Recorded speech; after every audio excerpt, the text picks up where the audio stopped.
Tapi dibandingkan dengan reinkarnasi dari Tyrannosaurus Rex yang merupakan rekannya yang menggunakan petir, dia bahkan bisa dianggap cantik. Dia memegang kipas di tangannya. Dengan gerakan sekecil apapun, udara di sekitarnya akan mulai beriak keluar, bergabung bersama untuk membentuk tornado kecil.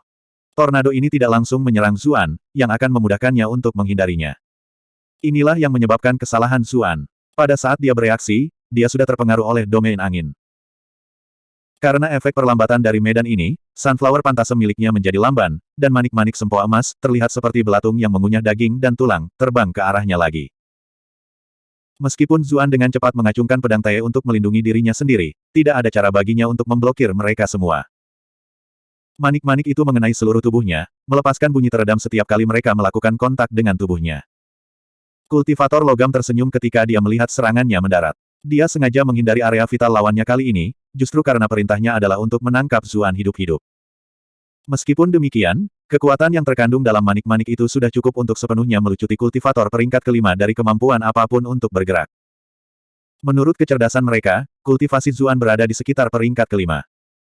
Namun, saat dia melihat, matanya tiba-tiba melebar. Zuan tidak hanya tidak jatuh, dia bahkan berhasil melepaskan manik-manik dari tubuhnya. Aduh, itu benar-benar menyakitkan. Zuan menimbang mereka di tangannya. Mereka benar-benar terbuat dari emas. Orang ini punya terlalu banyak uang. Dia tidak membuang waktu sedetik pun, dan menyimpannya ke dalam Brilliant Glass Bed miliknya. Dia bertanya-tanya berapa banyak manik-manik emas ini akan dijual. Kultivator logam tercengang. Dia akan memerintahkan sempoanya untuk melanjutkan serangannya, tetapi dia terkejut menemukan bahwa dia telah kehilangan koneksinya dengan setengah dari manik-manik. Dia dengan cepat memanggil kembali manik-manik yang tersisa. Potongan besar hilang dari sempoa emas yang berkilauan. Kemana mereka pergi? Kultivator logam ingin menangis. Sempoa logam ini adalah senjatanya yang berharga. Dia telah menghabiskan waktu lama menyiapkan bahan dan menempanya, tapi entah bagaimana secara misterius menjadi seperti ini. Dia memelototi Zuan. Apakah ini perbuatanmu? Anda telah berhasil mengendalikan solitary metal untuk 233 poin rage. Zuan melontarkan senyum malu-malu. Kalian sangat menyakitiku. Saya sudah sangat menderita, baik secara fisik maupun mental. Bukankah masuk akal untuk meminta kompensasi? Kultivator logam hampir pingsan karena marah. Persetan dengan kompensasi Anda, apakah Anda bahkan menderita satu memar dari saya? Anda telah berhasil mengendalikan solitary metal untuk 999 poin kemarahan. Dia juga kaget luar biasa. Dia masih bisa mengingat perasaan manik-manik itu mengenai tubuh Zuan.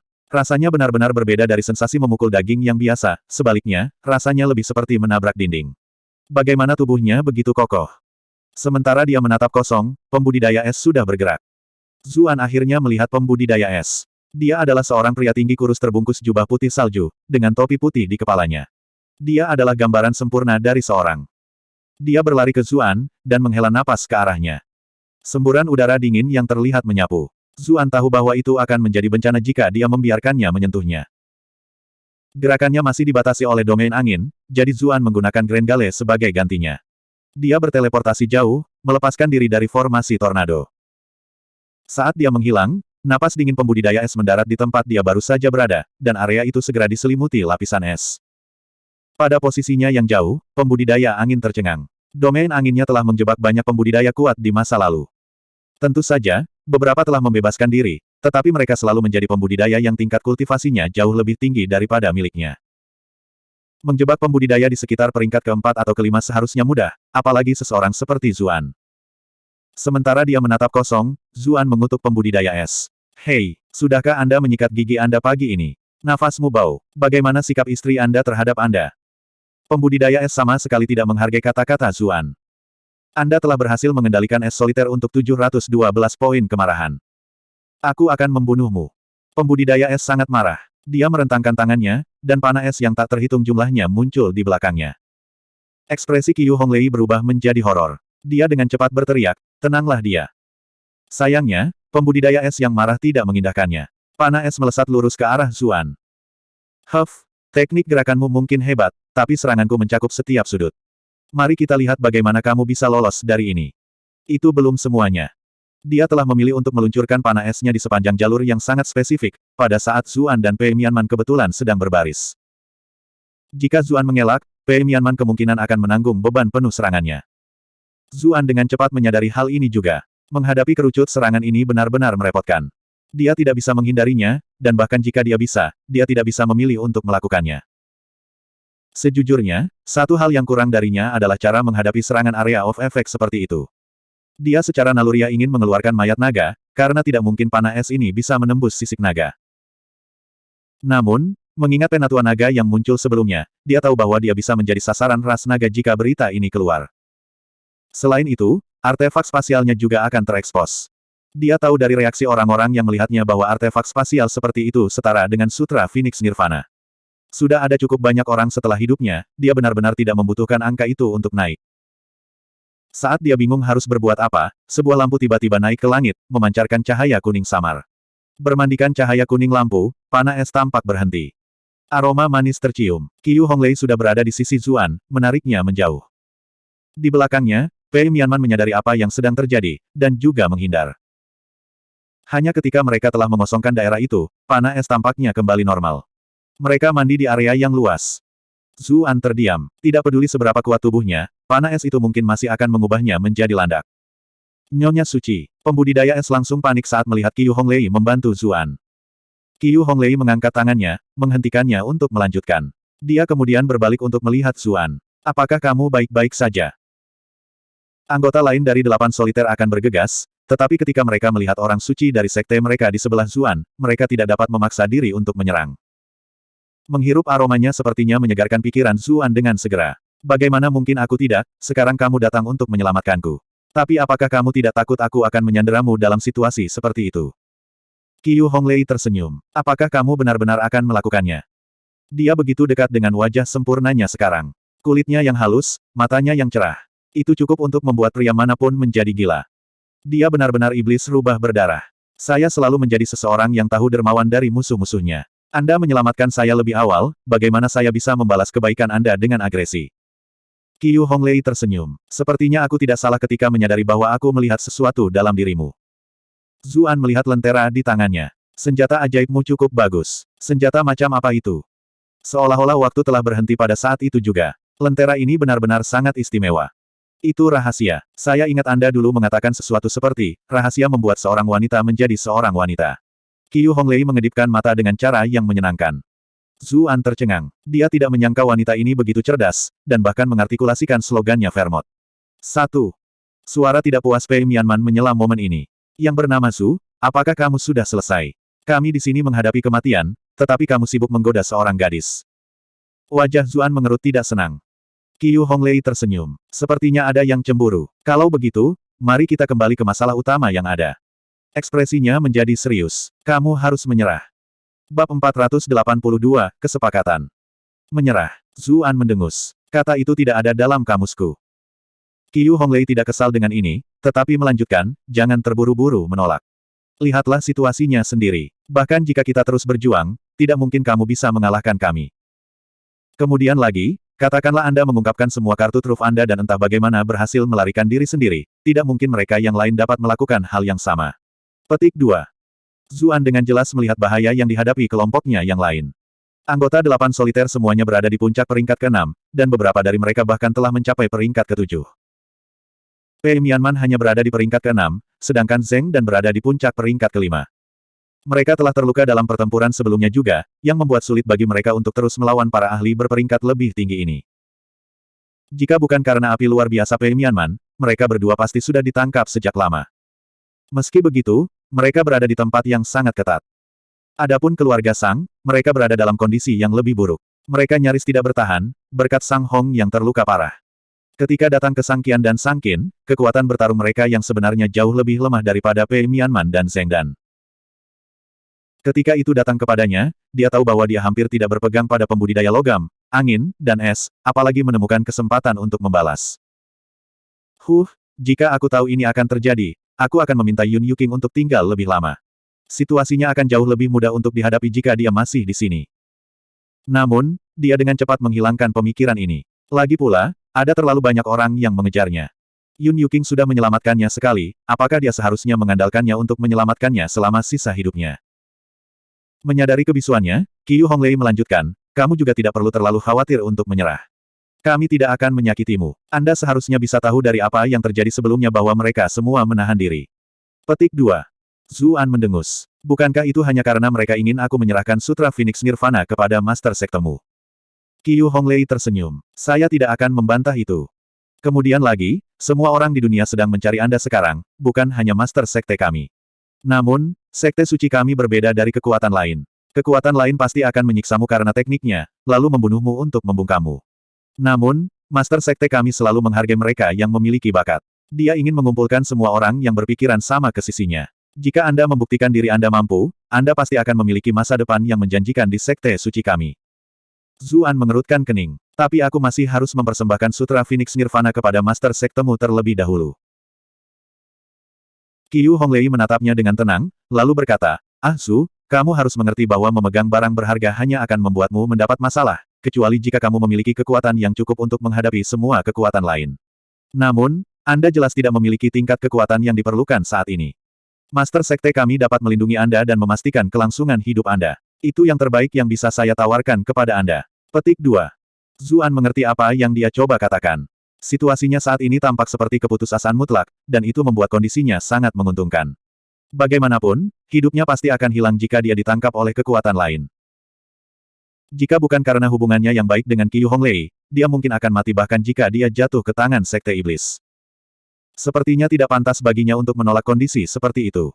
Terima kasih, Nona Qiu. Meskipun Anda tidak menyebutkannya secara eksplisit, saya tahu berapa banyak yang telah Anda lakukan untuk saya. Zuan mengepalkan tinjunya. Sayangnya, dia punya rencananya sendiri, dan dia tidak memendam ilusi bahwa master sekte dari sekte iblis akan benar-benar mengizinkannya pergi. Qiu Honglei mendengus ringan. Selama kamu tahu, 3 gadis lainnya benar-benar terpana oleh nada main-main dalam suaranya. Dia sepertinya menyadari bahwa perilakunya juga agak aneh.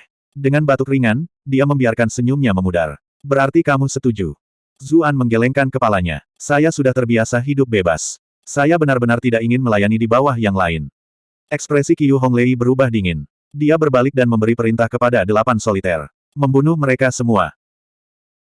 Penampilannya yang tiba-tiba sedingin es membuat semua orang menyadari bahwa dia bukanlah ratu pelacur immortal abode yang sangat menawan, melainkan Lady Saint dari sekte iblis yang membunuh orang lain tanpa mengedipkan mata. Dipahami, para pembudidaya logam dan es sudah mengertakkan gigi karena marah. Sekarang setelah mereka diberi perintah yang mereka dambakan, mereka bergegas maju dengan senyum jahat. Zuan terlalu membenci, tetapi mereka tidak bisa melakukan apapun padanya karena perintah Master Sekte dan perlindungan Nyonya Suci. Namun, mereka bisa melampiaskan kemarahan mereka dengan membunuh teman-temannya. Sang Qian langsung panik saat melihat ketiganya datang ke arah mereka. Mereka sudah berada dalam situasi yang mengerikan, dan mereka sekarang didorong lebih jauh di sepanjang jalan menuju kematian tertentu. Dia tidak pernah menyangka bahwa Dewi yang dulu sangat dia sukai akan begitu cepat membunuh. Seolah-olah dia tidak lebih dari orang biasa di matanya. Ia merasa terluka, kecewa, dan takut. Dia juga merasa sangat marah terhadap Zuan. Zuan, ini semua salahmu. Anda telah berhasil mengendalikan Sang Qian untuk 1024 poin kemarahan. Zuan tidak mau repot-repot meliriknya lagi. Dia paling mengkhawatirkan keselamatan Pei Mianman dan Zheng Dan. Dia secara naluriah mencoba bergegas untuk membantu mereka, tetapi dia dihentikan oleh Qiu Honglei. Kamu harus melewatiku dulu jika kamu ingin pergi ke sana. Qiu Honglei berdiri di jalannya dan dengan tenang mengangkat lenteranya. Kepala Zuan mulai sakit. Qiu Honglei adalah orang yang sangat misterius, dan kultivasinya berada di sekitar peringkat kelima, mungkin hampir mencapai peringkat keenam. Ada lentera misteriusnya juga, melewatinya bukanlah tugas yang mudah. Dia tahu bahwa Pei Mianman dan Zheng Dan sama-sama terluka. Dia tidak berani ragu lagi. Dia segera berkata, baiklah, saya setuju. Aku akan pergi denganmu, tapi biarkan mereka pergi. Itu lebih seperti itu. Senyum memotong ekspresi dingin Qiu Honglei. Tampaknya mencairkan semua rasa es dalam sekejap. Sekecil apapun kemarahan yang Zuan rasakan juga sirna dalam asap saat dia melihat wanita cantik yang tersenyum di depannya. Saya kira saya masih pengisap untuk penampilan. Qiu Honglei berbalik dan memberi perintah kepada Solitary Eight untuk membiarkan Pei Mianman dan yang lainnya pergi. Namun, pembudidaya petir mengerutkan kening dan berkata, Nyonya Suci, orang-orang ini akan mengungkapkan informasi tentang Zuan dan keberadaan sekte kita jika kita membiarkan mereka pergi.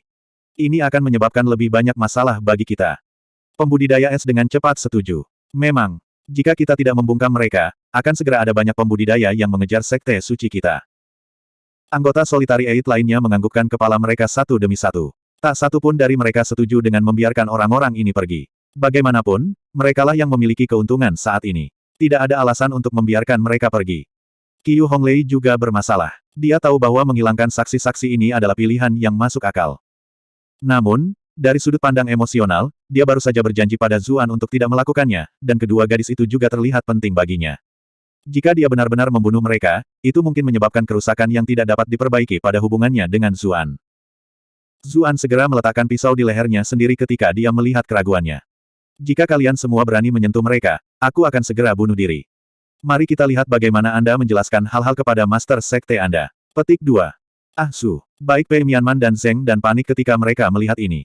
Sayangnya, pembudidaya petir menghentikan mereka untuk bergegas ke arahnya. Qiu Honglei ingin menghentikannya, tetapi Zuan dengan cepat mundur. Jangan coba-coba mengambil pedangku. Bahkan jika aku tidak bisa mengalahkanmu, aku masih memiliki kemampuan untuk memilih kematian sendiri. Saya menolak untuk percaya bahwa bocah itu akan mengakhiri hidupnya sendiri, kata pembudidaya es. Diam, Qiu Honglei memelototinya. Meskipun dia mengenal Zuan dengan baik dan tidak berpikir bahwa dia akan bunuh diri, dia tidak bisa mengambil risiko seperti itu. Selain itu, dia memiliki alasan yang cukup baik untuk melawan keberatan apapun, jadi tidak perlu berlebihan seperti itu. Dia berkata dengan suara tegas, misi kami adalah membawa Zuan kembali bersama kami. Tidak ada hal lain yang lebih penting. Lepaskan mereka. 8 soliter saling memandang dengan cemas. Meskipun mereka semua lebih kuat dari Qiu Honglei, dia menikmati status khusus, dan dia juga murid Master Sekte. Mereka tidak mampu untuk menyinggung perasaannya. Mereka juga tidak memiliki keinginan untuk menghadapi kemarahan Master Sekte jika sesuatu benar-benar terjadi pada Zuan. Karena itu, bahkan pembudidaya petir dan es, yang telah menyuarakan keberatan terkuat, tidak menekan masalah ini. Mereka berdua memberi isyarat agar Pei Mianman dan yang lainnya pergi. Sang Qian merasa seolah-olah dia telah diberikan amnesti yang besar. Dia segera pergi, membawa ayahnya di punggungnya. Sang Qin sedikit lebih ragu-ragu. Dia berbalik untuk melihat beberapa kali, tetapi pada akhirnya dia tidak mengatakan apa-apa. Ah Su, Pei Mianman dan Zeng dan jelas tidak mau melihat Zuan dibawa pergi oleh Sekte Iblis. Mereka berdua berteriak dan mencoba berlari ke arahnya. Zuan menghentikan mereka. Jauhi, kalian tidak bisa menyelamatkan saya, bahkan jika Anda tetap tinggal dan menyerahkan hidup Anda sendiri. Jangan biarkan pengorbananku sia-sia. Melihat mereka akan mengatakan sesuatu lebih jauh, dia mengirimi mereka transmisi suara melalui Qi. Kamu gadis-gadis bodoh, tidak bisakah kamu lari dulu, mencari bantuan, dan kemudian menyelamatkanku nanti. Bab 483, mengecoh. Kedua gadis itu tercengang ketika mereka mendengar apa yang dia katakan. Mereka tanpa sadar bertukar pandang, lalu berkata, oke. Ah Su, tolong jaga dirimu baik-baik. Petik 2. Pei Mianman sengaja mengunci mata dengan Qiu Honglei. Nona Qiu, Anda sebaiknya merawatnya. Aku pasti akan membunuhmu jika sesuatu terjadi padanya. Qiu Honglei memutar matanya. Huff, aku bahkan tidak berpikir kamu bisa mengalahkanku. Berhentilah bertingkah sombong hanya karena dadamu besar. Sang Qin, yang masih berada di dekatnya, mau tidak mau melirik dada Qiu Honglei. Milikmu juga tidak kecil. Kenapa kamu berpura-pura cemburu? Mengganggu. Bagaimana perasaan orang sepertiku dengan dada biasa? Pei Mianman mendengus. Jika kamu memiliki skill, maka lawan aku 1 lawan 1. Qiu Honglei menatap lukanya dan menggelengkan kepalanya. Dia tersenyum ambigu dan berkata, lupakan saja. Anda terluka. Selain itu, Anda tidak akan mengakui kekalahan bahkan jika saya menang. Juga, seseorang mungkin merasa patah hati jika aku akhirnya menyakitimu di suatu tempat. Wajah Pei Mianman memanas ketika dia melihat mata Qiu Honglei berkeliaran di sekitar tubuh Zuan. Dia tahu kondisinya saat ini, dan menghitung bahwa dia tidak memiliki banyak kesempatan untuk mengalahkannya. Dia tidak menekan masalah ini lebih jauh. Zuan juga menggunakan kesempatan ini untuk angkat bicara. Cukup, cukup, cepat dan pergi sudah. Beristirahatlah dan pulihkan dengan benar. Petik 2. Pei Mianman mendengus mengakui, lalu pergi bersama Zeng Dan. Banyak anggota Solitary Eight menyaksikan dengan sedih saat kedua gadis itu pergi. Kedua wanita itu sama-sama spesimen yang sangat baik. Membiarkan mereka pergi benar-benar sia-sia. Sekte Iblis menyambut semua jenis orang, itulah sebabnya mereka tidak benar-benar terikat oleh kode moral yang ketat, terutama jika menyangkut masalah ini. Mengingat betapa cantiknya Pei Mianman dan Zeng Dan, tidak dapat dihindari bahwa beberapa anggota akan memiliki pikiran yang tidak murni. Dalam keadaan yang berbeda, mereka akan mencoba menangkap kedua gadis itu secara rahasia dan bersenang-senang untuk sementara waktu. Sayangnya, Master Sekte telah memberi mereka misi penting, dan ada mata di mana-mana, jadi tidak ada dari mereka yang berani mengambil risiko. Kultivator petir mendengus tidak puas ketika dia melihat ekspresi teman-temannya. Dia mengutuk wanita-wanita itu karena begitu genit dan feminin. Baginya, membiarkan mereka pergi adalah pilihan yang sangat masuk akal. Setelah kedua gadis itu pergi, Qiu Honglei kembali menatap Zuan. Tolong. Kultivator petir mengeluarkan beberapa rantai untuk mengikat Zuan. Zuan mengerutkan kening. Bukankah ini perekrutan? Apakah ini cara sekte Anda memperlakukan tamu Anda? Petik 2. Qiu Honglei menghentikan pembudidaya petir. Tuan Muda Zhu adalah tamu Master Sekte, dan dia telah memilih untuk tinggal sendiri. Tidak perlu mengikatnya. Kultivator petir mengerutkan kening. Bagaimana jika dia mencoba lari? Qiu Honglei memandang Zuan. Aku tidak percaya Zhu akan membuatku kesulitan. Matanya yang besar begitu indah, tak terbayangkan ada pria yang sanggup menyakiti atau mengecewakannya. Namun, Zuan sudah terbiasa berada di sekitar segala macam wanita cantik, jadi ketahanannya terhadap godaan semacam itu agak tinggi. Itu mungkin tidak begitu. Itu sebabnya, jika Anda tidak ingin saya lari, Nona Qiu harus memperhatikan saya dengan cermat. Memalukan. Kultivator petir sangat marah. Wanita suci dari sekte kami tidak akan dinodai oleh pria sepertimu. Anda telah berhasil mengendalikan petir soliter untuk 444 poin kemarahan. Zuan terdiam. Siapa yang mengirim Qiu Honglei ke Immortal Abode? Ada begitu banyak orang yang menjilat saat itu. Mengapa saya tidak melihat Anda merobohkan tempat itu dengan palu Anda? Qiu Honglei tersenyum dan berkata, petir soliter, tidak perlu khawatir. Zuan adalah temanku, dan dia suka bercanda. Tidak perlu menganggap kata-katanya serius. Petik 2. Anggota Solitary Eight lainnya memiliki ekspresi serius di wajah mereka saat mereka mendengarkan santo wanita mereka membela Zuan berulang kali. Siapa yang tahu berapa banyak pengagum yang dimiliki Qiu Honglei di sekte? Banyak petinggi secara terbuka menyatakan niat mereka untuk mengejarnya, namun tidak ada yang pernah berhasil begitu dekat dengannya. Lebih jauh lagi, mengingat status spesialnya, bahkan orang-orang hebat itu tidak berani melangkah terlalu jauh. Itulah mengapa dia selalu tampak seperti harta yang tak terjangkau di mata semua orang. Tapi sekarang, bocah acak ini telah muncul, dan tampak sangat dekat dengannya. Jika berita ini kembali, bahkan jika Master Sekte tidak memilih untuk membunuhnya untuk menjaga Sutra Phoenix Nirvana, pengejar tak berujung santo wanita itu pasti akan melakukannya. Qiu Honglei berkata kepada Zuan, Zhu, apakah ini cukup membuatmu merasa nyaman? Zuan memberinya tatapan penuh emosi. Honglei, kamu benar-benar terlalu baik padaku. Aku tidak tahu bagaimana membalasmu. Bagaimana kalau saya menawarkan tubuh saya? Petik 2. Ahem. Qiu Honglei mengetahui sifat-sifat khususnya, dan dengan cepat memotongnya. Cukup, saatnya berangkat. Mari kita kembali ke sekte sesegera mungkin. Petik 2. Zuan terkekeh dan bertanya sambil lalu, Honglei, apakah Master Sekte Anda laki-laki atau perempuan? Apakah ada sesuatu yang dia sukai? Atau sesuatu yang dia tidak suka? Berapa banyak makanan yang dia makan setiap hari? Qiu Honglei merasakan sakit kepala yang semakin bertambah. Kenapa kamu menanyakan semua itu? Aku tidak ingin membuatnya kesal dan kehilangan kepalaku secara tidak sengaja. Jika memungkinkan, saya juga ingin menyiapkan beberapa hadiah untuk lebih dekat dengannya. Zuan mengatakan semua ini seolah-olah itu benar, dan sudah diduga. Qiu Honglei mendengus dan berkata, dengan patuh menyerahkan Sutra Phoenix Nirvana akan menjadi hadiah terbaik dari semuanya. Tentu saja, Zuan setuju, tapi aku juga berharap Master Sektemu adalah perempuan. Saya selalu menjadi pria wanita, Anda tahu.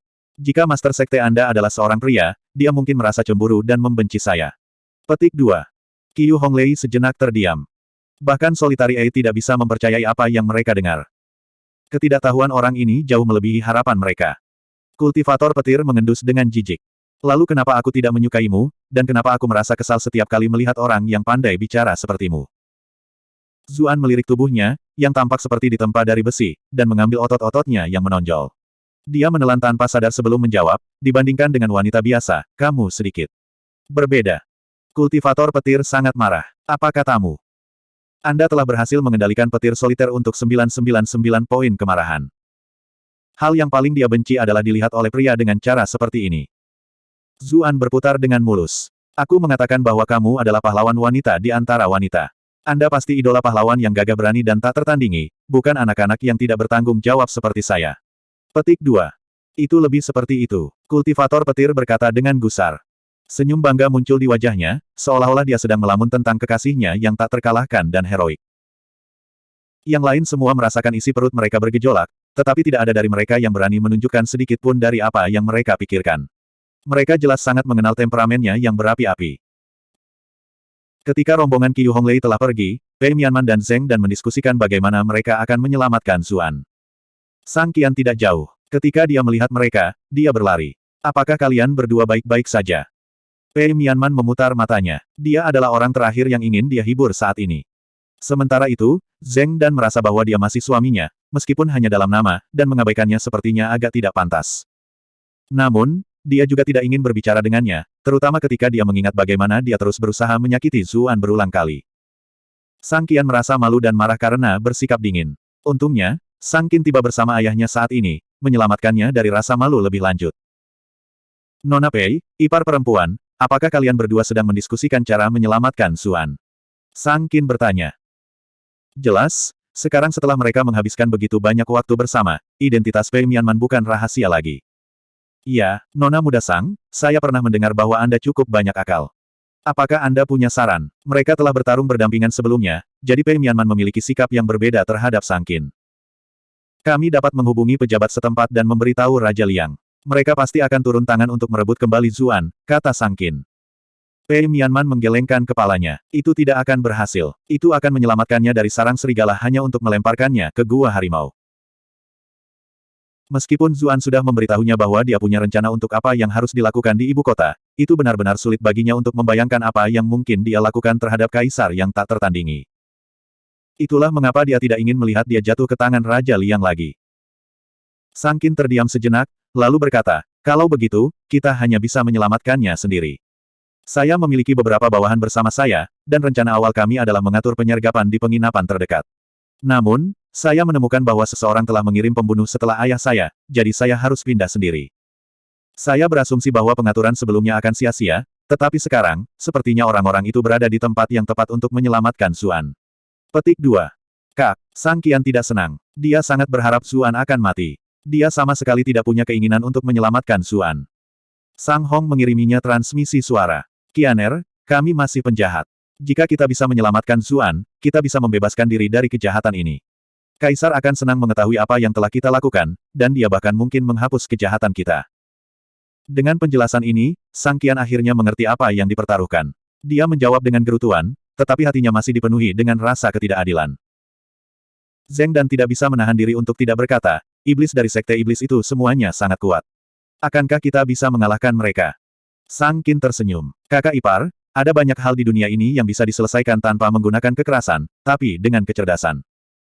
Bab 484, apakah Anda meremehkan kami? Akal, Zheng Dan bingung. Ayo pergi ke kota kecil itu dulu, jawab Sang Qin. Mereka juga harus melewatinya. Saya akan menjelaskan masalah di sepanjang jalan. Petik 2. Tapi iblis sekte iblis itu memiliki kultivasi yang lebih tinggi dari kita, dan mereka pergi lebih awal juga. Akankah kita berhasil tepat waktu jika kita pergi sekarang? Pei Mianman sedikit skeptis. Sang Qin dengan cepat meyakinkannya. Sebelumnya, saya belajar tentang jalan kecil di antara pegunungan dari beberapa pemburu lokal di kota, yang jauh lebih pendek daripada jalan utama. Itu adalah jalan yang saya ambil untuk sampai ke sini. Jika kita mengikuti jalan ini, kita seharusnya bisa mencapai kota terlebih dahulu. Mata Pei Mianman berbinar. Baiklah kalau begitu. Ayo bergerak. Mereka berjalan melewati hutan. Sang Qian dengan gigih mencoba memulai percakapan dengan Pei Mianman di sepanjang jalan. Nona Pei, mengapa Anda harus terlibat dalam semua ini? Apakah Anda melaksanakan kehendak klan Pei? Pei Mianman menggelengkan kepalanya. Saya hanya bertindak sendiri. Saya tidak mewakili klan Pei. Kalau begitu Nona Pei benar-benar teladan kebenaran. Sang Qian berkata dengan pujian. Saya pernah mendengar bahwa Nona Pei dan Nona Chu adalah teman dekat, dan sepertinya Nona Pei sangat ingin membantu begitu Anda mendengar bahwa sesuatu telah terjadi pada suami Nona Chu.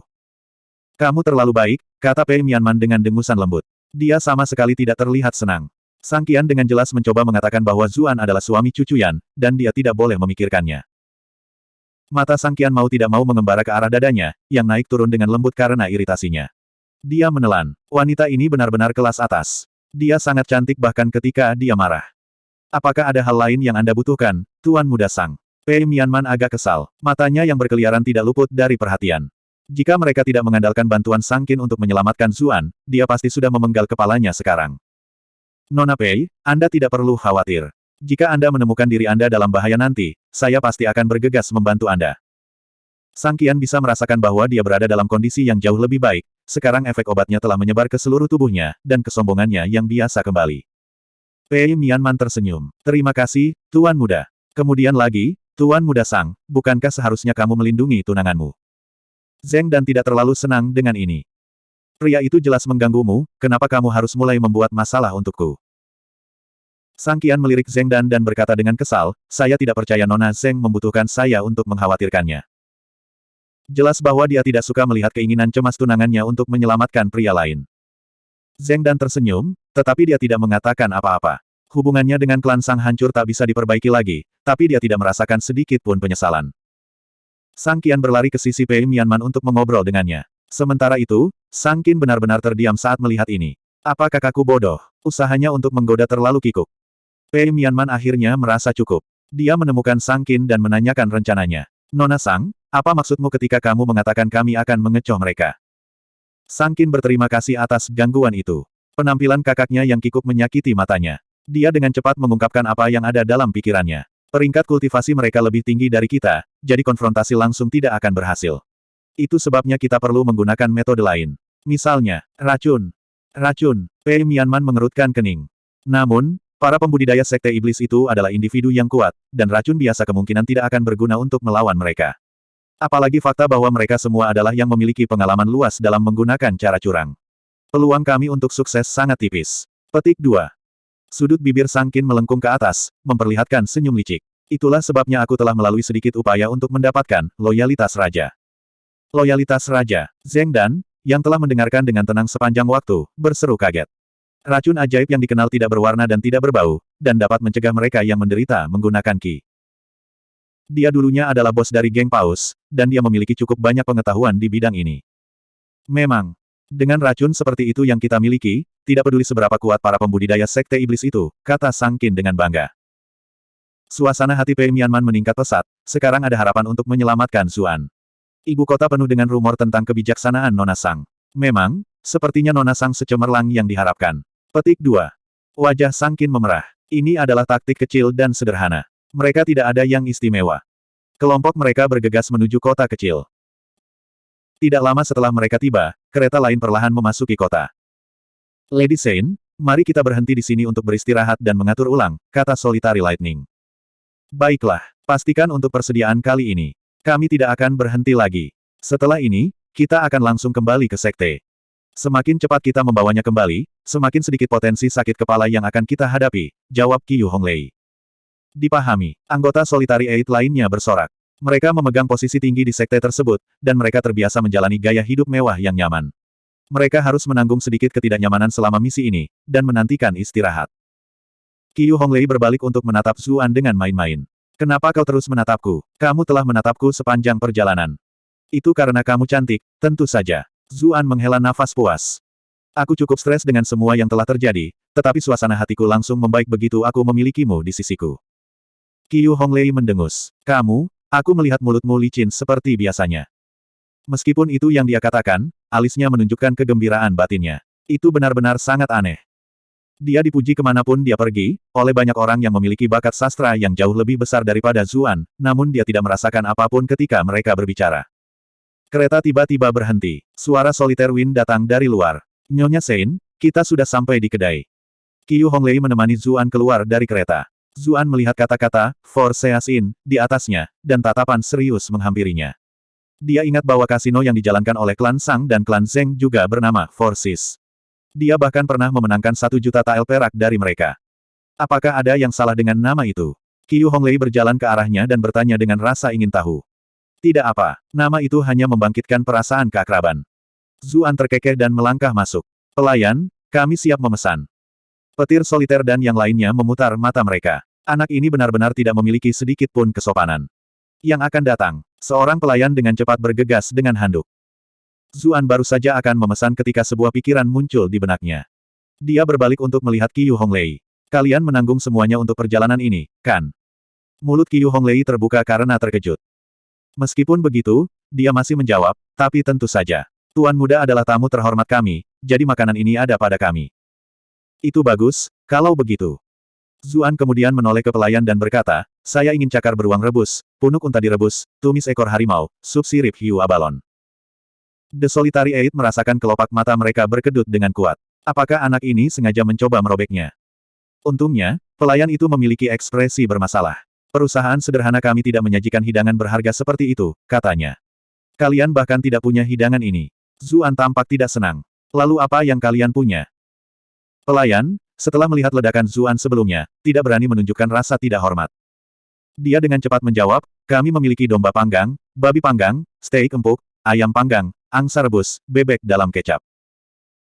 Setelah dia memeriksa seluruh menu mereka, dia bertanya dengan penuh harap, apa yang ingin dipesan oleh tamu kita yang terhormat? Apa yang ingin saya pesan? Apakah Anda memandang rendah kami? Lihat orang-orang di sana, apakah mereka terlihat bangkrut? Zuan menunjuk ke 8 soliter. Beri kami salah satu dari semua yang baru saja Anda sebutkan. Jika Anda bahkan melewatkan satu hidangan pun, itu hanya berarti Anda memandang rendah mereka. Petik 2. Ah, pelayan ini tercengang. Dia belum pernah melihat cara memesan ini sebelumnya. Setiap anggota Solitary Eight tampak seolah-olah mereka telah makan seteguk kotoran. Jika mereka menghentikan Zuan, itu hanya akan membuat mereka terlihat pelit, namun mereka tidak bisa menahan amarah yang mereka rasakan. Anda telah berhasil mengendalikan 8 soliter untuk 233. 233. 233. Pada akhirnya, Qiu Honglei yang melangkah masuk dengan tidak sabar. Cukup, jangan dengarkan dia. Beri kami beberapa hidangan terbaikmu. Meskipun dia mengatakan dia hanya akan memesan beberapa hidangan terbaik mereka, dia akhirnya memesan sedikit, tetapi tidak terlalu boros. Pelayan itu menatap kosong ke arah Qiu Honglei, jelas terpikat oleh kecantikannya, dan baru tersadar dari linglung setelah dia memanggilnya setengah lusin kali. Dia berkata dengan wajah memerah, mengerti. Zuan terkekeh. Honglei, pesonamu benar-benar tak tertandingi. Lupakan pelayannya, semua orang di penginapan ini menyelinap melihat ke arahmu. Berhenti menggodaku. Qiu Honglei memutar matanya. Dia sudah lebih dari terbiasa dengan ini. Cepat dan makan agar kita bisa bergerak. Segera setelah itu, meja ditutupi dengan makanan panas. Perut Solitary Eight sudah bergemuruh karena lapar. Mereka baru saja akan makan ketika Qiu Honglei melihat sosok di kejauhan. Dia menghentikan teman-temannya. Tunggu. Bab 485, Wanita yang Mempesona. Apa yang salah? 8 soliter menatapnya. Qiu Honglei mengingat sosok yang baru saja melintas di pandangannya, dan dia menjadi curiga. Uji makanannya. Solitary Eight bukanlah bayi baru lahir yang tidak tahu apa-apa, dan dengan cepat menangkapnya. Salah satu dari mereka mengeluarkan jarum untuk menguji makanan, tetapi jarumnya tidak berubah warna. Itu tidak mendeteksi racun apapun. Zuan terdiam karena kurangnya pengetahuan di peradaban terbelakang ini. Jarum perak hanya mendeteksi sulfida. Satu-satunya cara jarum perak akan bereaksi adalah jika wadah yang menyimpan racun tidak kedap udara, memungkinkan beberapa sulfida muncul dalam arsenik. Banyak racun bahkan tidak mengandung sulfida. Jarum perak tidak akan memotongnya. Ada yang tidak beres. Pasti ada yang salah dengan makanan ini, kata Qiu Honglei tegas. Sisanya berbalik untuk melihat kayu soliter. Zuan penasaran. Mengapa mereka menatapnya? Pria berambut hijau, Solitary Wood, memasukkan jari kelingkingnya ke dalam sup dan menjilatnya. Dia memejamkan matanya, seperti sedang berpikir keras. Sesaat kemudian, dia berkata dengan suara dingin, loyalitas raja. Saya mungkin tidak dapat mendeteksinya tanpa peringatan Lady Sein. Petik 2. Zuan tercengang. Jadi, pembudidaya elemen kayu memiliki kedekatan dengan racun. Syukurlah Snow tidak mencoba meracuniku saat itu. Apa? Ekspresi yang lain menjadi gelap. Petir soliter bahkan lebih marah. Dalam sekejap, dia menangkap pelayan yang telah melayani mereka. Pelayan menarik belati dari dalam lengan bajunya ketika dia menyadari bahwa dia telah diekspos. Sayangnya, dia bukan tandingan anggota Solitary Eight yang kuat dari Sekte Iblis. Solitaire Lightning meraih tenggorokannya. Berbicara, siapa yang mendorongmu melakukan ini? Petik 2. Sayangnya, dia menggunakan terlalu banyak kekuatan, dan dia malah tersedak sampai mati. Sampah. Solitaire Lightning melemparkan mayatnya ke samping, dan mengejar para pelayan lain di penginapan. Mereka mulai melarikan diri ketika mereka menyadari bahwa ada sesuatu yang tidak beres. Sayangnya, tidak mungkin mereka bisa berlari lebih cepat dari Solitary Eight. Pertarungan di penginapan telah berakhir hampir sebelum dimulai. Sebagian besar pelayan tewas di tempat, tetapi beberapa yang ditangkap mengakhiri hidup mereka sendiri dengan memecahkan pil racun yang tersimpan di dalam gigi mereka. Mereka semua adalah tentara kematian. 8 soliter tercengang. Siapapun yang memerintahkan tentara yang sudah mati seperti itu bukanlah kekuatan biasa. Siapa yang berani menargetkan kita? Qiu Honglei dengan dingin mengeluarkan perintah. Cari area lain di dalam. Solitary Wind, Fire, dan Metal menuju keluar untuk mencari kedai.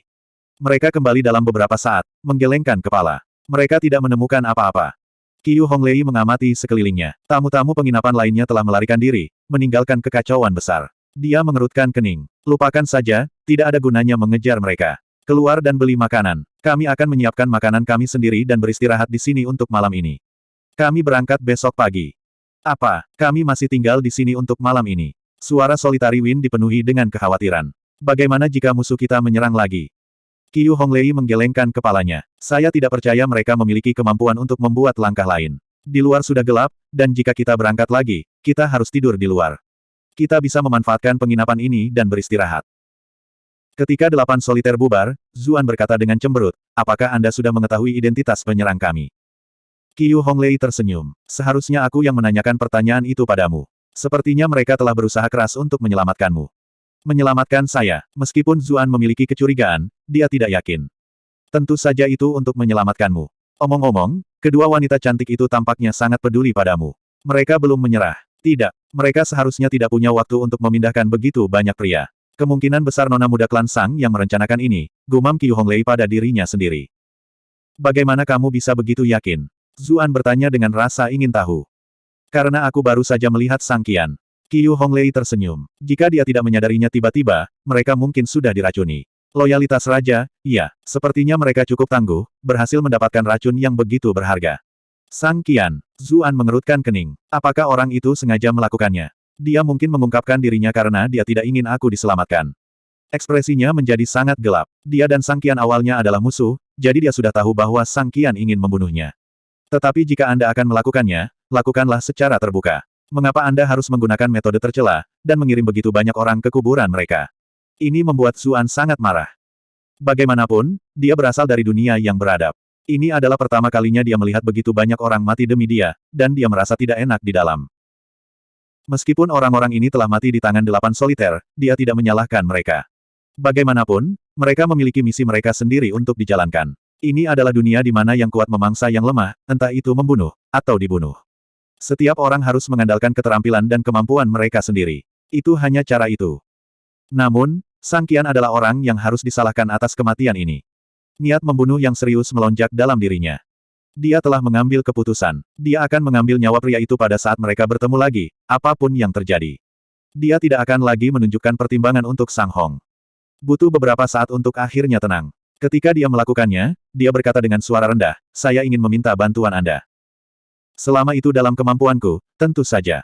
Meskipun Qiu Honglei telah menyadari perubahan mendadak dalam dirinya, dia tidak tahu apa yang memicu dia untuk bertindak dengan cara ini. Saya ingin mengubur orang-orang ini dan membiarkan mereka beristirahat dengan tenang. Dia melihat mayat-mayat yang berserakan di tempat itu. Nada suaranya sangat sedih. Qiu Honglei merasa bermasalah. Aku tidak membawa pelayan bersamaku, dan aku tidak percaya 8 soliter akan bersedia melakukan itu. Zuan menggelengkan kepalanya. Ya, benar, aku akan melakukannya sendiri. Mengapa? Qiu Honglei agak terkejut. Dia tidak mengerti mengapa Zuan melakukan ini. Meskipun saya tidak mengenal mereka secara pribadi, mereka mati saat mencoba menyelamatkan saya. Hanya ini yang bisa saya lakukan untuk mereka, kata Zuan pelan. Qiu Honglei terdiam. Dia adalah orang suci dari Sekte Iblis, dan seseorang yang telah menikmati status tinggi sejauh yang dia ingat. Bahkan dalam 2 tahun yang dia habiskan di Immortal Abode dalam misi penyamaran, dia memiliki pelayan yang tak ada habisnya, untuk diperintah sesuai keinginannya. Ini adalah sesuatu yang tidak pernah dia khawatirkan. Dia bukan satu-satunya di dunia yang seperti ini. Elit bangsawan dunia ini dan pembudidaya kuat lainnya tidak memahami konsep kesetaraan manusia. Banyak orang bahkan bukan manusia di mata mereka, hanya budak, pelayan, atau pion. Itulah mengapa dia tidak mengerti reaksi Zuan pada awalnya. Namun, saat dia melihat dia menggali kuburan satu demi satu di halaman belakang dan kemudian dengan hati-hati mengubur para prajurit yang sudah mati itu, sesuatu berubah dalam dirinya, dan dia sangat tersentuh. Maaf, Qiu Honglei meminta maaf. Di satu sisi, orang-orang ini telah mati karena dia. Zuan menggelengkan kepalanya. Mereka ingin meracuni kalian semua, jadi tidak dapat dihindari bahwa kalian akan membunuh mereka. Itu sebabnya saya tidak menyalahkan Anda untuk itu. Sebaliknya, hanya ada satu orang yang harus disalahkan. Petik 2. Qiu Honglei adalah wanita yang cerdas, dan dia segera mengerti apa yang dia maksud. Kamu sedang berbicara tentang Sang Qian, bukan? Zuan tidak menjawab, tetapi pergi mengubur mayat-mayat itu, wajahnya sangat serius. Kemudian, dia menemukan papan dan mulai mengukir. Kuburan untuk orang-orang setia, didirikan oleh Zuan. Qiu Honglei memperhatikan sosok kesepian Zuan. Tiba-tiba terpikir olehnya bahwa dia tidak benar-benar memahami pria ini sama sekali. Di tempat lain, anggota keluarga Sang, Pei Mianman, dan Zheng dan melarikan diri untuk hidup mereka. Mereka tahu bahwa tidak mungkin mereka bisa mengalahkan Sekte Iblis sekarang setelah mereka terungkap. Ketika mereka akhirnya bersih, Sang Qin menatap Sang Qian dengan marah. Mengapa? Apa maksudmu, kenapa? Sang Qian tampaknya berusaha terlalu keras untuk terlihat alami. Sang Qin berkata, jika Anda tidak menunjukkan diri Anda kepada Qiu Honglei, mereka tidak akan pernah menyadari bahwa mereka sedang diracuni. Tidak akan ada kebutuhan bagi para prajurit yang sudah mati itu untuk mengorbankan diri mereka sendiri.